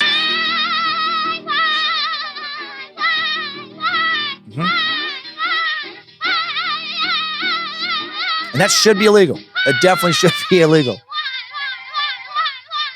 Would literally rather listen to fucking cats fight in an alley. Holy shit. As of 2024, 196 countries have signed the Geneva Conventions, including the Holy See of the Vatican and the State of Palestine. And that's cute, Vatican. You have a 135-man army. I'm not kidding on the size. 135 dudes total. No sophisticated military weapons. That army's never taken any POWs. Their colorful uniforms, which are yellow, red, and blue, have also often been compared to Renaissance court jesters. Again, not kidding. What other military are they ever going to do battle against? Speaking of the military, during the Korean War, which lasted from 1950 to 1953, over 7,000 Americans became prisoners of war, 40% of whom died in captivity. Not following the Geneva Protocols, North Korea, you fuckers. I think I remember John Bon Jovi singing about POWs once in North Korea. Anyway, the sad, tragic state of affairs inspired the U.S. military to adjust their training programs to include mandatory courses on how to survive being tortured as a POW. Prior to the war, personnel that had a high risk of being captured were only trained to give the big four in the case of being a POW, right? Name, rank, service number, date of birth. Because that training proved insufficient in helping them survive being captured, the military started to work with both former POWs and psychologists on devising the best way to prepare soldiers for this possibility. In 1961, under the leadership of surviving Korean War POWs, the first Survival, Evasion, Resistance, and Escape, SEER, training schools are implemented by the U.S. Air Force. The Navy quickly followed suit in 1962, the Army in 1963.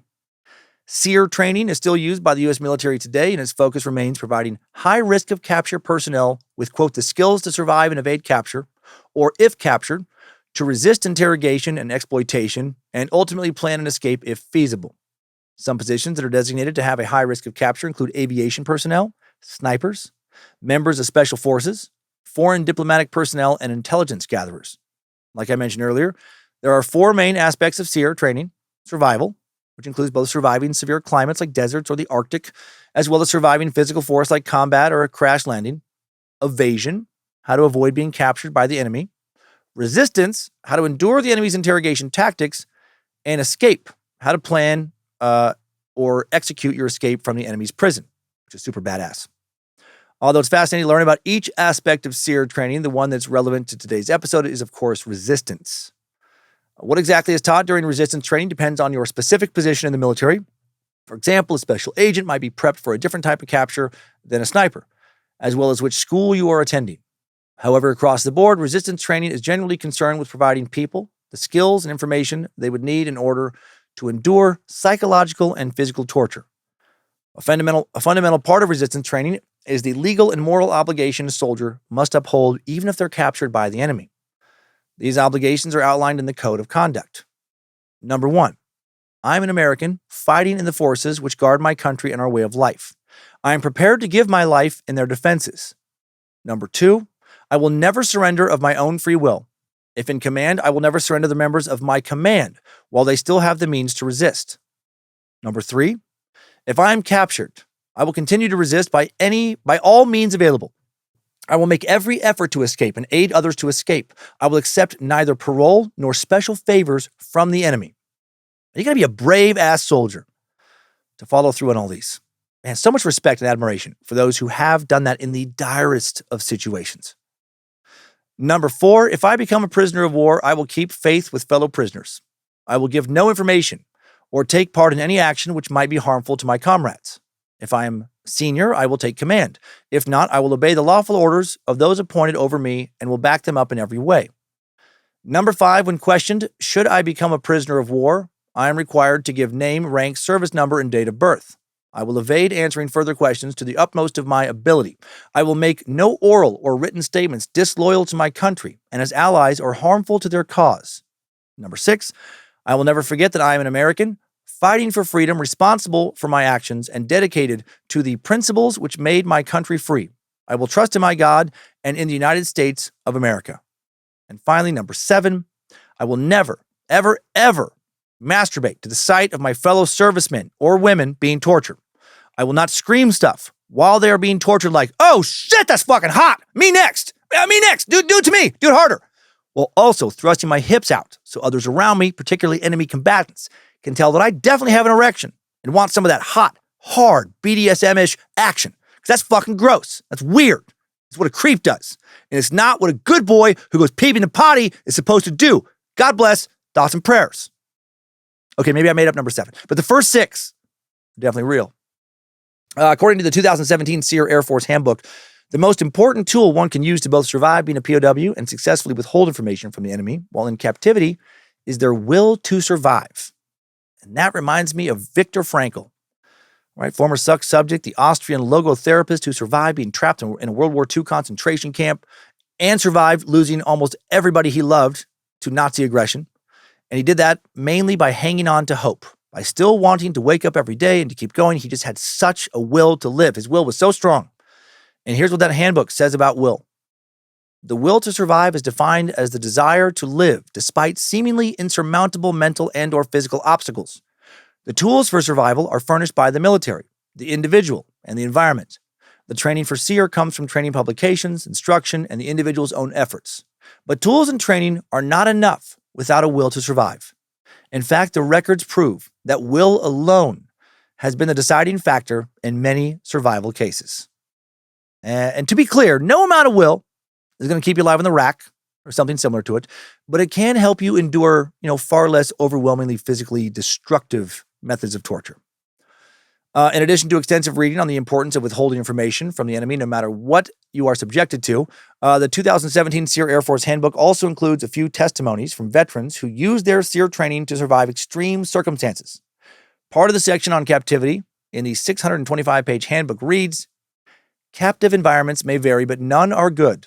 The will to survive has historically been a very powerful motivator to overcome the worst captivity scenarios. Such was the case of Greg Williams, who was held hostage by an Al-Qaeda-linked terrorist in the Philippines. He was captured by a terrorist who thought of him as a source of income. The terrorist had killed other hostages. His treatment by the terrorist just confirmed what he knew. His life expectancy was very short once they found out he was of no monetary value to them.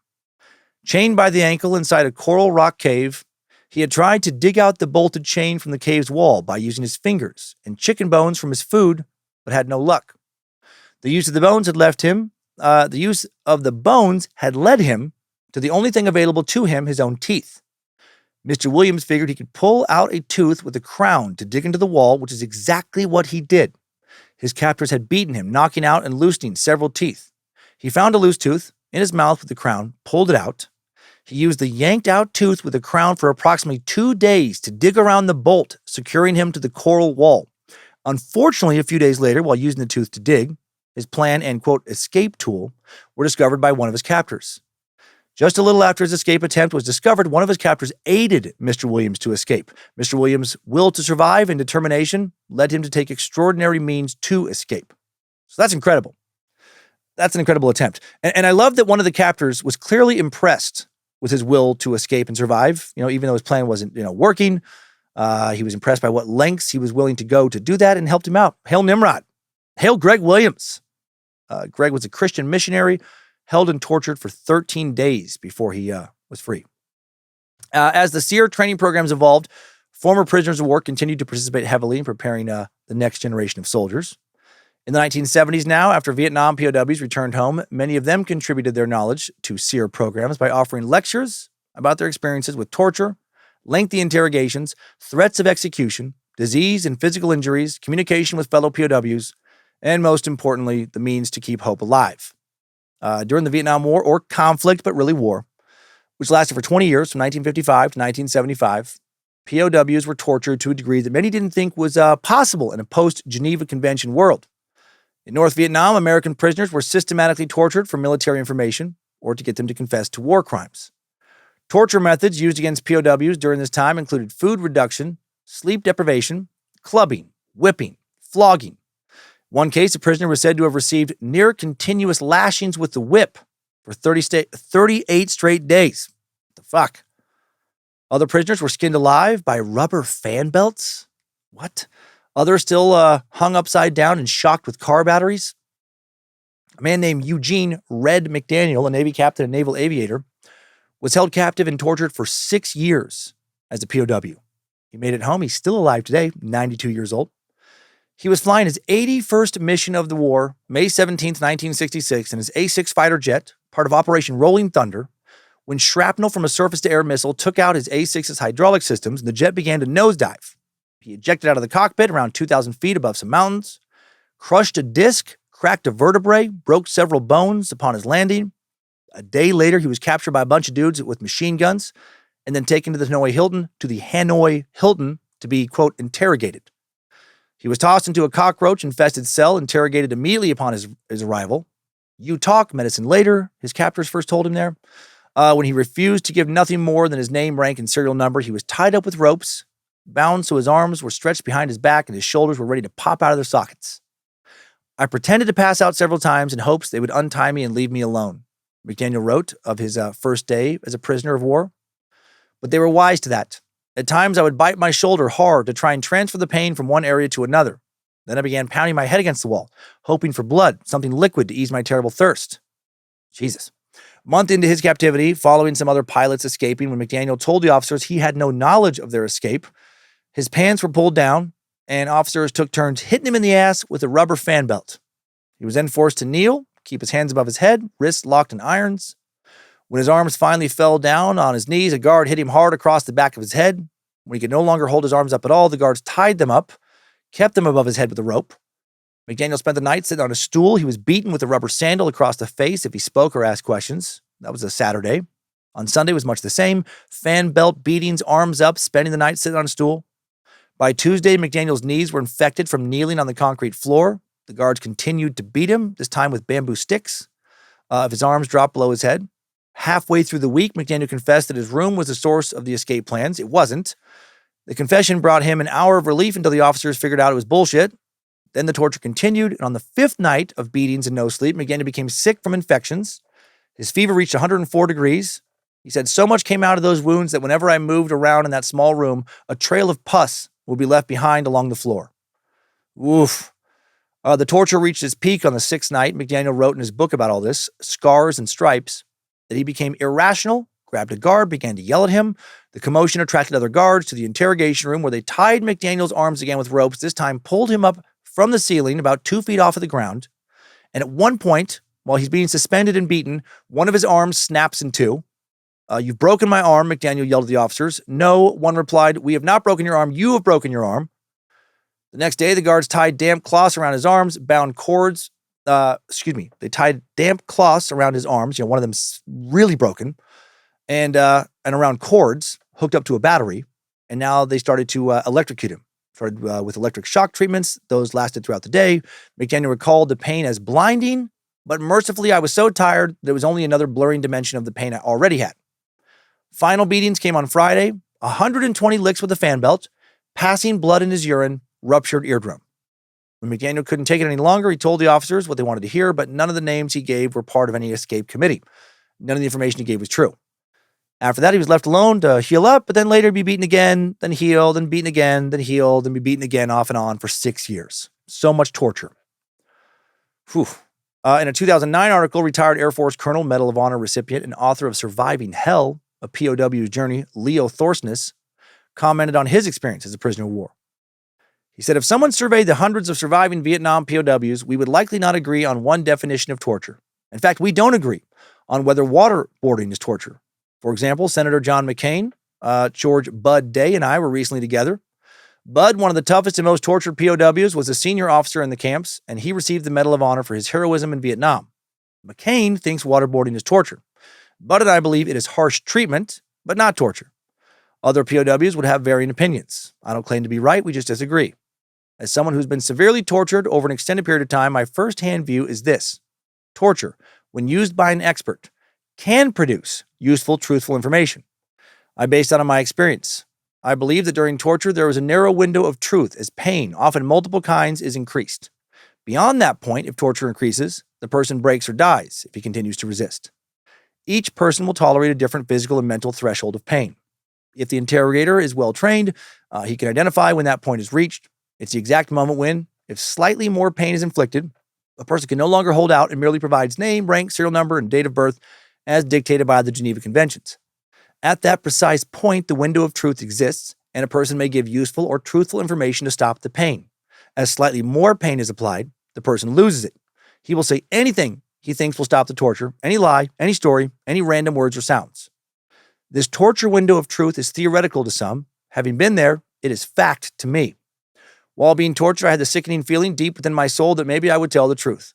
It is unpleasant, but I can still dredge up the memory of that window of truth feeling as the pain intensified. Thorsness also wrote that in addition to the code of conduct and the skills they received in survival training, many Vietnam POWs developed their own moral standards and would pass them on to newcomers on the site. For the former colonel and his fellow prisoners, their motto was, when you can't hold out for years by simply giving your name, rank, serial number, and date of birth, take physical torture until you are right at the edge of losing your ability to be rational. At that point, lie, do, or say whatever you must do to survive. But you first must take physical torture. And the world truly has some tough motherfuckers who have been tested, battle-tested, and know they are tough, living in it. Oof. Jumping ahead now. On September 11th, 2001, Al-Qaeda executes terrorist attacks on the World Trade Centers and the Pentagon. We've talked about this multiple times. I'm sure you're well aware of this. In response, President George Bush declares a war on terror. Bush's rhetoric and the stance the White House took following the attack would profoundly reshape Americans' relationship to torture. In other words, over the next 2 decades, gross human rights abuses and torture would be executed in the name of counterterrorism. On September 17th, 2001, President Bush signed a classified covert action memorandum authorizing the CIA to detain terrorists. On February 7th, 2002, President Bush signs a memorandum that claims the Geneva Convention's rules about torture don't apply to the global conflict with Al-Qaeda. And yikes, I get the urge to do that, but also protocols like the Geneva Protocols are completely pointless if you only follow them when it's convenient to follow them. Around the same time, Bush establishes the Guantanamo Bay detention camp in Cuba. The military prison was used to house Muslim militants and suspected terrorists captured by U.S. forces in Iraq. Guantanamo Bay has 7 campsites with 612 total units, as well as a black site located approximately 1 mile outside the property's perimeter where prisoners are interrogated or tortured. Since its establishment, Guantanamo Bay has been condemned for alleged human rights violations by a number of big groups like Amnesty International, the International Committee of the Red Cross, the European Union, the Organization of American States. Despite an influx of criticism, the Bush administration maintained that prisoners at Guantanamo Bay were never tortured and always allotted their basic human rights. However, Bush also asserted that because the base was outside the U.S. territory and because of the memorandum he had previously signed, they were not required to grant prisoners at Guantanamo Bay any constitutional protection. So they were tortured and denied basic human rights, is what I'm reading between the lines there. On August 1st, 2002, the United States Justice Department's Office of Legal Counsel signs 1 classified and 1 unclassified memoranda that conclude the CIA's proposed enhanced interrogation techniques did not violate federal anti-torture statutes. The Bush administration approved enhanced interrogation techniques were used at clandestine U.S. Armed Forces remote sites around the world, including Guantanamo Bay in Cuba, Abu Ghraib prison in Iraq, and Bucharest, Romania. Some of the methods classified as enhanced interrogation techniques at the time, definitely for sure not torture or even adjacent to torture, were waterboarding, binding, sleep deprivation, confinement in small cages, subjection to extreme hot or cold, and medically unnecessary invasive procedures like rectal feeding, which amounts to sexual humiliation and assault in some cases. The Senate Select Committee on Intelligence investigating accusations of torture found that the allegedly necessary and legitimate medical practice of rectal feeding, just got to make sure these guys are getting enough calories and staying healthy. A procedure also referred to as a benign nutrient enema was for sure used by the CIA as a form of torture tantamount to sexual assault. According to the committee report, at least 5 CIA detainees were subjected to rectal rehydration or rectal feeding without any documented medical necessity. The report identifies a chief of interrogation referring to medically unnecessary rectal feeding and hydration as illustrative of the interrogator's total control over the detainee. Alongside the psychological effects of this torture, a series of physical injuries was sustained by at least one detainee as a result of rectal feeding, according to the report. Rectal feeding was actually sodomy. The detainee was diagnosed with chronic hemorrhoids, an anal fissure, and symptomatic rectal prolapse. So whoever was shoving the feeding tube in this detainee's ass, not doing it gently with enough lube. I highly doubt it was primarily inserted to make sure he had enough nutrients. It was just straight up sexual torture. Prisoners of these sites were also consistently berated with threats to the lives of their children, threats that their mothers' throats would be slit, their bodies raped. The first person to be subjected to the enhanced interrogation techniques approved by the Bush administration was a detainee known as Abu Zubaydah. Zubaydah is a Palestinian man who, at the time of his detainment, initial detainment, he's still detained, was believed by the CIA to be a leader of Al Qaeda. He was captured in Faisalabad, Pakistan, in March of 2002, sent into the network of secret CIA prisons. Zubaydah has never been charged with a crime, although he was a jihadist, never been proven that he had any prior knowledge about the 9/11 attacks, let alone was actively involved in them, and he has never been proven to be a member of Al Qaeda or even adjacent to Al Qaeda. Yet he is still currently being held at Guantanamo Bay, detained overall for over 20 fucking years now. Imagine that. Imagine for a moment that he's truly innocent of any acts of terrorism against the U.S., and yet the U.S. has imprisoned him for over 20 years. Imagine he was a U.S. citizen and being treated this way. Take off your citizen's hat. Just be a meat sack of the world, a citizen of the globe. Just be a human on this floating rock and think, what if that was you? What if that was a member of your tribe, your family, your friend, your fellow citizen, wherever you live? Not okay, not acceptable. If you can't find enough evidence to convict someone of a serious crime in over 20 years, what the fuck are you doing still detaining him? And if you think, now if we let him go, he's definitely going to do something. Maybe. What a shitty precedent to set. If we expect other nations to not illegally detain and torture our citizens, we are hypocritical fucking fools to not do the same with the citizens of other nations. This guy's 53 years old now. Been in custody since he was 31. Yeah, first known person to be waterboarded by the CIA, has subsequently been subjected to it 83 times. That's not disputed now. Another approved enhanced interrogation technique used against Zubaydah and others is known as walling. This is just beating the shit out of somebody. When he was, quote, walled, Zubaydah was stripped naked, wrists and ankles chained, placed in front of a wall facing a guard. The guard would wrap a towel around the prisoner's neck, hold the end to stabilize him, and then repeatedly slam the back of his head against the wall. Zubaydah was also subjected to sleep deprivation in the form of being shackled horizontally in such an uncomfortable and painful position it made it impossible to sleep. The CIA's reasoning behind this specific enhanced interrogation tactic is that it, quote, focuses the detainee's attention on his current situation, rather than ideological goals. Although Zubaydah stated he would be deprived of sleep for 3 weeks at a time when this tactic was originally approved by the Bush administration as an enhanced interrogation method in 2002, documents stated the prisoner would not be subjected to sleep deprivation for more than 11 days at a time. Taking inspiration from medieval torture methods, another method the CIA used against Zubaydah and others was constriction. For hours at a time, he was confined in a small box he referred to as the dog box that was just big enough for him to be squeezed in the fetal position. Might as well have just shipped a fucking copy of The Scavenger's Daughter from the old Tower of London or from some medieval torture museum. Similarly, he would occasionally wake up sitting on a metal bucket in complete darkness, naked, shaved, shackled at the hands and feet. The wood container he was placed in was barely wider than himself, and although taller than the dog box, not tall enough for him to stand up in. Other times, Zebeda was forced to stand naked on his tiptoes in a freezing cell for days at a time, arms stretched above his head, bound to a metal bar. In this position for prolonged periods of time, he would become unbearably nauseous and vomit. In 2016, illustrations drawn by Zebeda depicted these and other forms of torture he experienced at the hands of the CIA and were published by the New York Times. In one drawing, Zebeda portrays himself getting waterboarded. In the self-portrait, the prisoner is seen strapped tightly down in a gurney with his face positioned under a water spout, his head covered by a rag, his neck slightly elevated by a drop-down hinge.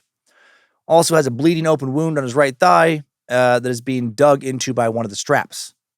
In one now declassified, in some declassified testimony given to his lawyer in 2008, Zebeda said of his experience, quote, "They kept pouring water and concentrating on my nose and my mouth until I really felt I was drowning. My chest was just about to explode from the lack of oxygen." In 2005, the CIA destroyed video footage of prisoners at places like Guantanamo Bay being interrogated using torture.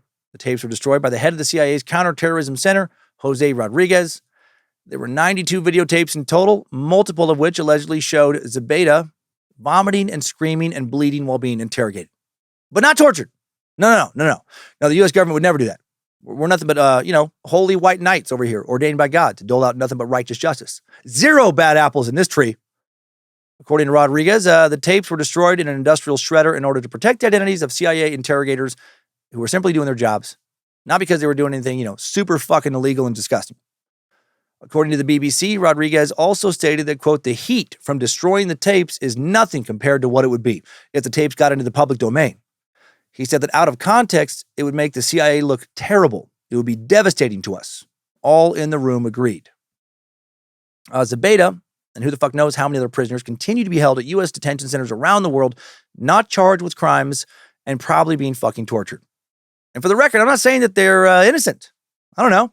I'm not saying that they're not connected to terrorist groups that are actively trying to harm both U.S. soldiers and U.S. civilians. But again, if we expect other nations not to torture our citizens because they might want to do some harm to their soldiers and civilians, or because we're at war with them, then we have to exemplify the same behavior with our military. Or we just need to say, fuck it. Say, fuck you, Geneva. No protocols for us.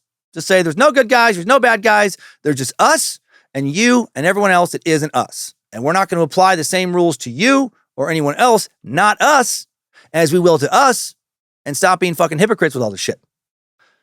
And of course, the U.S. is far from the only nation still torturing people. There are many other nations who torture way more people than we do, and to a more sadistic degree, like Iran. Let's go to the present day now. Iran security forces raped, tortured, and sexually assaulted detainees while repressing widespread protests in 2022, and in 2023. Human Rights Watch said back in April 22nd of this year. In December of 2023, Amnesty International released a report that documented that security forces, quote, "use rape and other forms of sexual violence to intimidate and punish peaceful protesters during the 2022 Woman Life Freedom Uprising." A Kurdish woman told Human Rights Watch that in November of 2022, two men from security forces raped her while a woman agent held her down and facilitated said rape. A 24-year-old Kurdish man from West Azerbaijan province said he was severely tortured and raped with a baton by intelligence agency forces in a secret detention center in September of 2022. A 30-year-old man from East Azerbaijan, said he was blindfolded and beaten along with other protesters, and then gang raped with another man by security forces in a van in October of 2022. Human Rights Watch also documented government security forces restraining, blindfolding, and torturing protesters in detention. Authorities beat and sexually assaulted a Baluch woman who witnessed at least two other women being raped in a detention center in October of 2022, leaving them physically and psychologically traumatized. Detainees have said that not only men and women have been raped by security forces, but also children, and that beatings have led to murders. A female university student from Baluchistan told Human Rights Watch that in October of 2022, Islamic Revolutionary Guard Corps forces arrested her, along with approximately 20 other women, after they protested and shouted anti-government slogans. The forces beat all of the women so severely during their arrest that one woman lost consciousness. They blindfolded bound the women, then loaded them into a van, took them to an undisclosed location. The woman described the place they were transferred to as a small room with a low ceiling. Security forces separated them into groups of 3 in separate cells there. The security forces detained the women for over a month, during which time the women were subjected to torture and sexual violence, including being kicked repeatedly in their genitals to coerce false confessions that they were involved in political groups. The woman interviewed said that security forces handed her papers with Revolutionary Guard letterhead to write and sign a confession. And then, quote, "When I told the interrogator that I am not affiliated with any political party and will no longer participate in protests, he said, 'No, you won't cooperate? I'll have to deal with you differently then.' Then he called 2 people and said, 'This whore likes to be torn apart.' She said, 'They tore my clothes apart and brutally raped me. I lost consciousness. And when they poured water on my head, I regained consciousness and saw that my entire body was covered in blood. Fuck. They blindfolded her, took her to her cell, where her cellmates told her the same thing had happened to them. She said she could see that they were so badly hurt and scared. They told each other that if they get out alive, they would kill themselves. She said she was raped 3 times during her approximately 50-day detention, mostly during her first days of her arrest. She was not given any medicine or hygienic supplies. They didn't even give us a single tissue, let alone medical aid, she said. They only gave us a pill every night. I don't know what it was, maybe some sort of sedative or sleeping pill. They would make us take the pill and wouldn't leave the cell until we swallowed it. She was forced to sign dozens of pages of confessions without any questions. They accused her of, quote, destroying public property, disturbing the security of the population. She faced additional charges of disrupting public order, blasphemy, destruction of public property again. She said that after she was released, she had an infection in her kidneys and uterus and had to undergo surgery twice. And I could go on and on and on, but I don't need to. You get it. Government-sanctioned torture is still alive and well, both in nations that are supposed to be the good guys and in nations that most of the world seems to expect to treat their citizens savagely. Good job, soldier. You made it back. Barely.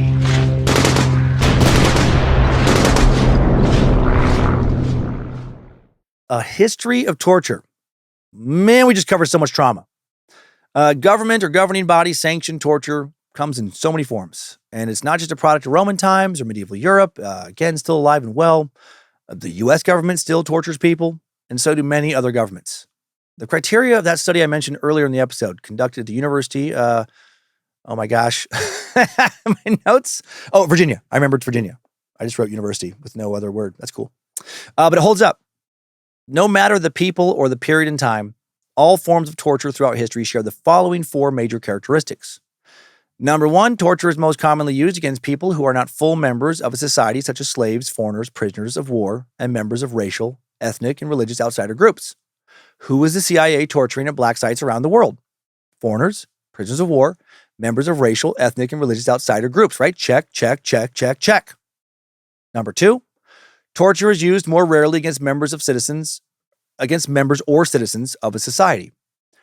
In this case, 2 special conditions must apply.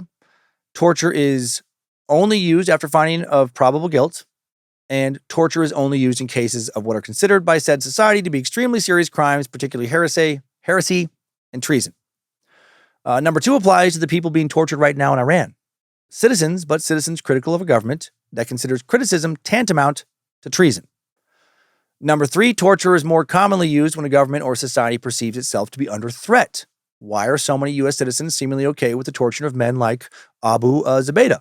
Because he represents, even if he personally didn't do anything, the threat of terrorism in the U.S. And he's another. Again, right? He's Muslim, he's Arab, he's foreign, he was born in Saudi Arabia, he's brown and not Christian, which means he is an outsider's outsider here in the U.S.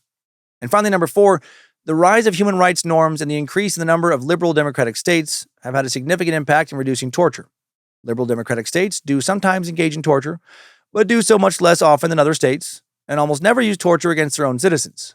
When they do engage in torture, it is primarily against non-citizens and under conditions of extreme threat, such as in response to terrorist attacks.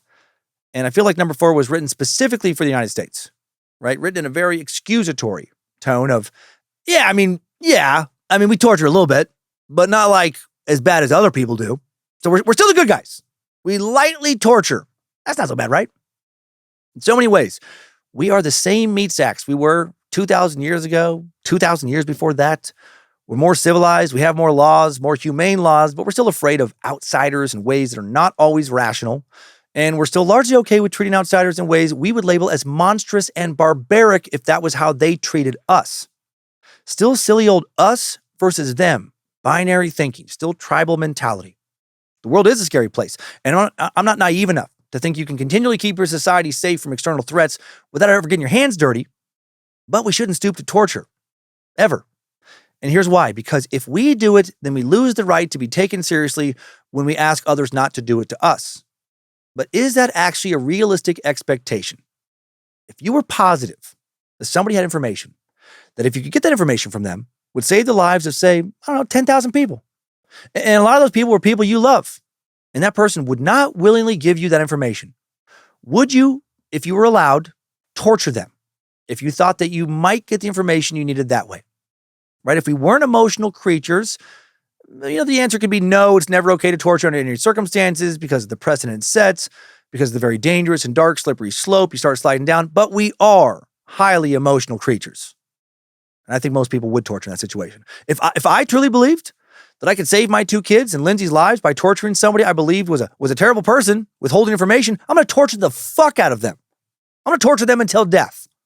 I'm going to take them to hell before they die. Give them a real dark, slow preview.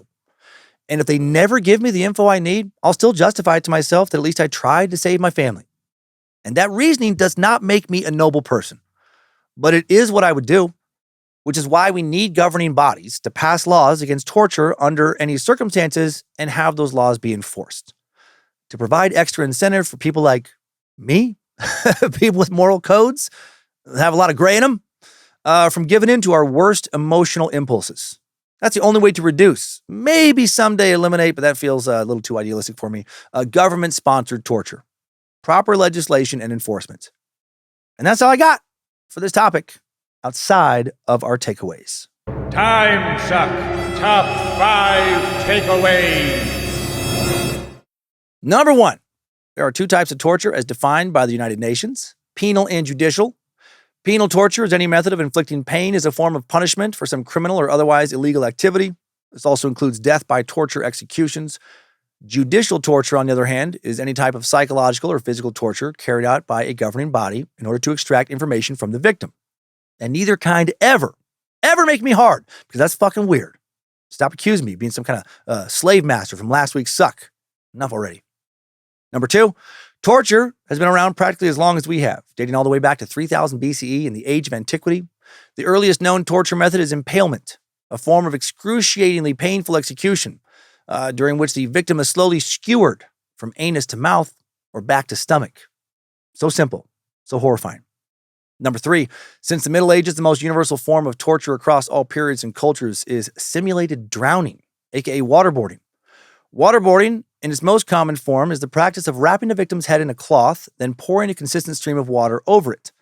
The earliest documented case of waterboarding took place in the 16th century when Dutch tradesmen used it against British prisoners, and it took place real recently in Guantanamo Bay and other CIA black sites following the 9/11 terror attacks.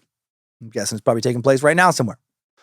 Number 4, former POWs from the Korean and Vietnam Wars have played a huge role in building the survival, evasion, resistance, and escape training for the U.S. Armed Forces. Nowadays, the resistance aspect of SEER training includes prepping personnel that have a high risk of being captured on how to withstand all forms of interrogation, including torture. And number 5, new info. The United States is currently embroiled in a heated debate regarding whether or not solitary confinement should be considered torture. If you don't know, solitary confinement is the forced isolation of prisoners. Many believe that the practice should be completely outlawed given the negative physical and psychological effects. In fact, in 2020, the UN released a statement claiming that prolonged solitary confinement amounts to psychological torture. In 2016, President Obama banned solitary confinement for juvenile offenders, but the practice remains constitutional and legal for all other incarcerated people. Timesuck Top 5 Takeaways. A brief-ish history of torture has been sucked. Thank you to the Bad Magic Productions team for all the help in making Timesuck, starting as always with the Queen of Bad Magic, Lindsay Cummins, giving me the space to work on it. She really is a good one. Biggest heart in the biz. Thanks always to Logan Keith. Thanks also. Also and always. It's Logan Keith helping to publish this episode, designing merch for the store at badmagicproductions.com. And thank you to Molly Box for her initial research on this one. Also, thanks to the All Seeing Eyes, moderating the Cult of the Curious private Facebook page, the Mod Squad, making sure Discord keeps running smooth, and everyone over on the Timesuck subreddit and Bad Magic subreddits. And now, well, you know what's next. Updates? Get your Timesucker updates. First up, just a quick little note to crack me up from a sultry sack, Jacqueline D. She sent an email into bojangles at timesuckpodcast.com with the subject line of a ham podcast. And she wrote, "Dear future smut narrator." I love like all caps. Awesome. At work right now. While typing out meeting minutes, I felt a certain way after listening to your reading of the letters during the Alexander Hamilton episode. Normally, I'm able to hold myself together, but I was literally fighting for my life. After I returned home, my husband was so happy. I think it was the flute. Oh, fuck yeah, Jacqueline. So glad my dramatic reading of Hamilton's horny letters really got your engine revving. I laughed when I read that because I pretended that this message was not sent in jest and that you were dead serious. It really did it for you.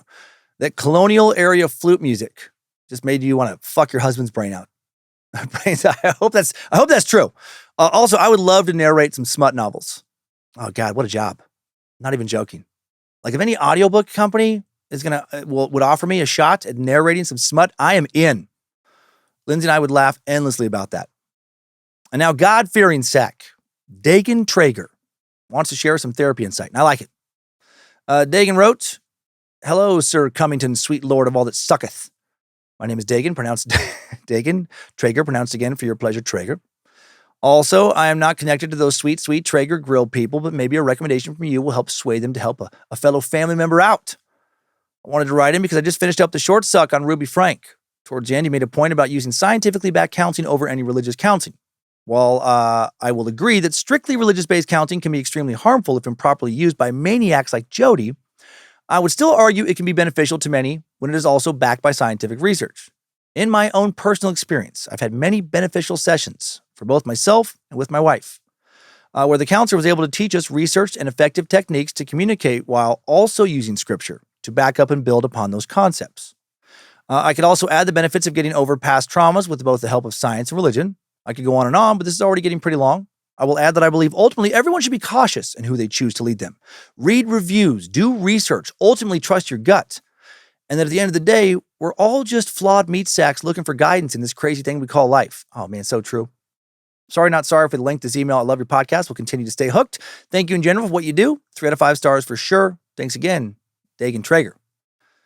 Thank you so much for sharing this. Yes, no matter what kind of counseling you're going to get, religious-based, scientific-based, yeah, really, really look into it. I like your note about looking into reviews.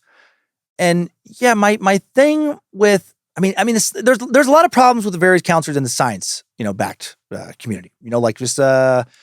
People that have doctorates and masters and, going through the U.S. educational system. Yes, there can be a lot of problems with those people because, everybody is flawed to some degree. And you never know who you're going to get and if they're going to use their education correctly.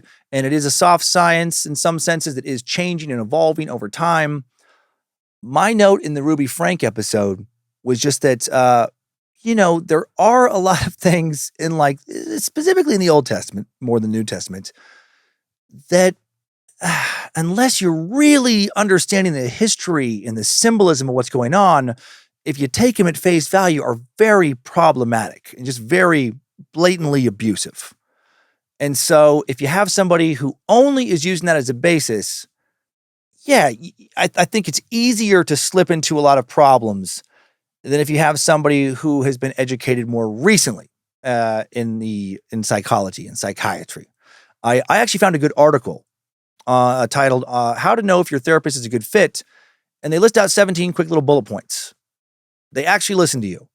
You feel validated. They want what's best for you. Now, listen, when that number one is a great one, because I have had some therapists in the past that's like, they just talk the whole time. Like, what the fuck? What's the point of this? Like, why am I paying to listen to you just talk?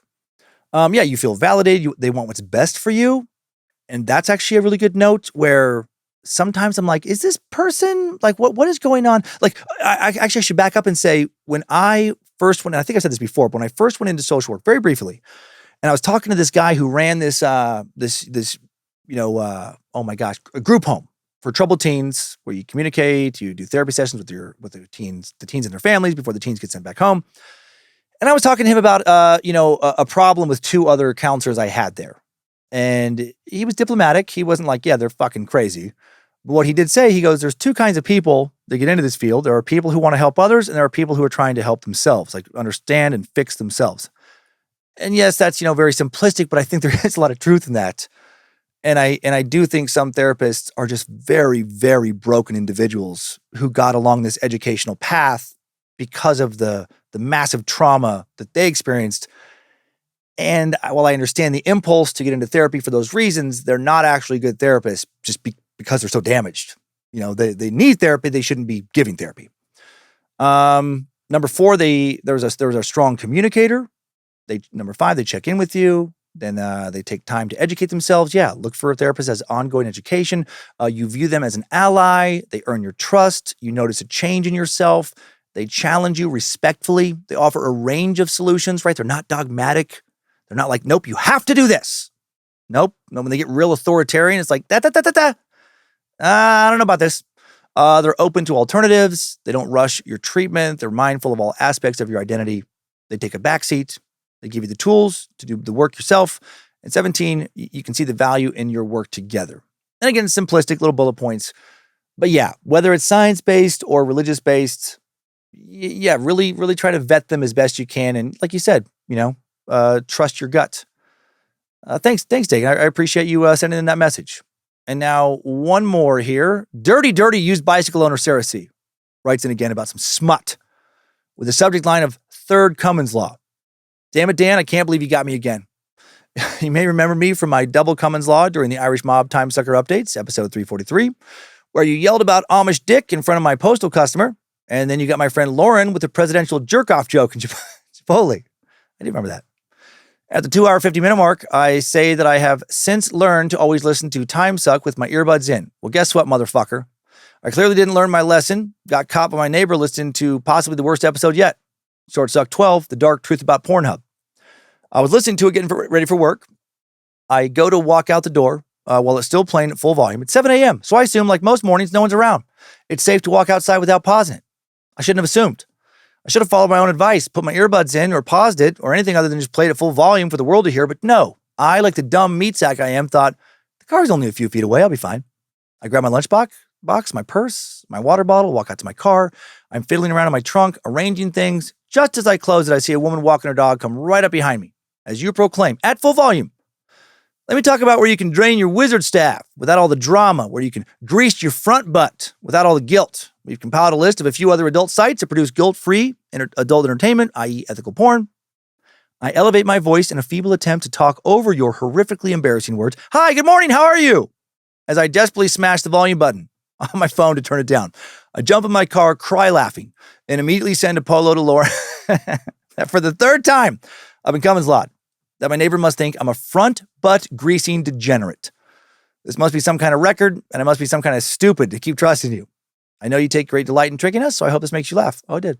Thanks again to you and the whole Bad Magic crew for hours of entertainment. Your loyal space lizard, Sarah C. Oh, Sarah, the term front butt greasing degenerate might currently be my favorite description of someone. I love me a front butt greasing degenerate. It sounds like a happy and satisfied degenerate. And why is the word degenerate so funny? I love calling people degenerates. You fucking degenerate. Well, Sarah C., I hope you continue to be a front butt greasing. I don't even know if you do grease your front butt, but you should try it. And I hope you're a degenerate and continue to be so. And thanks, everybody, for all of those messages. Thanks, time suckers. I needed that. We all did. Well, thank you for listening to another Bad Magic Productions podcast, you front butt grease degenerates. Scared to Death Timesuck each week, Short Sucks and Nightmare Fuel on the Timesuck and Scared to Death podcast feed some weeks. Please, you front butt greasing degenerates, don't torture anyone this week, government sanctioned or not. Don't rip anybody's tits off with an iron claw, or blow out anybody's butthole with a weird metal pear thing, or stretch someone on the rack until their arms are out of their sockets, or have anybody torn in two by trees. Unless you know for a fact that they've raped or molested or tried to murder some innocent person. And then, you know what? Fuck them. Torture away. And when you're done, reward yourself with a nice meal, a stiff drink, grease your front butt, relax a few hours on the couch where you crank up the volume on your headphones and continue to keep on sucking.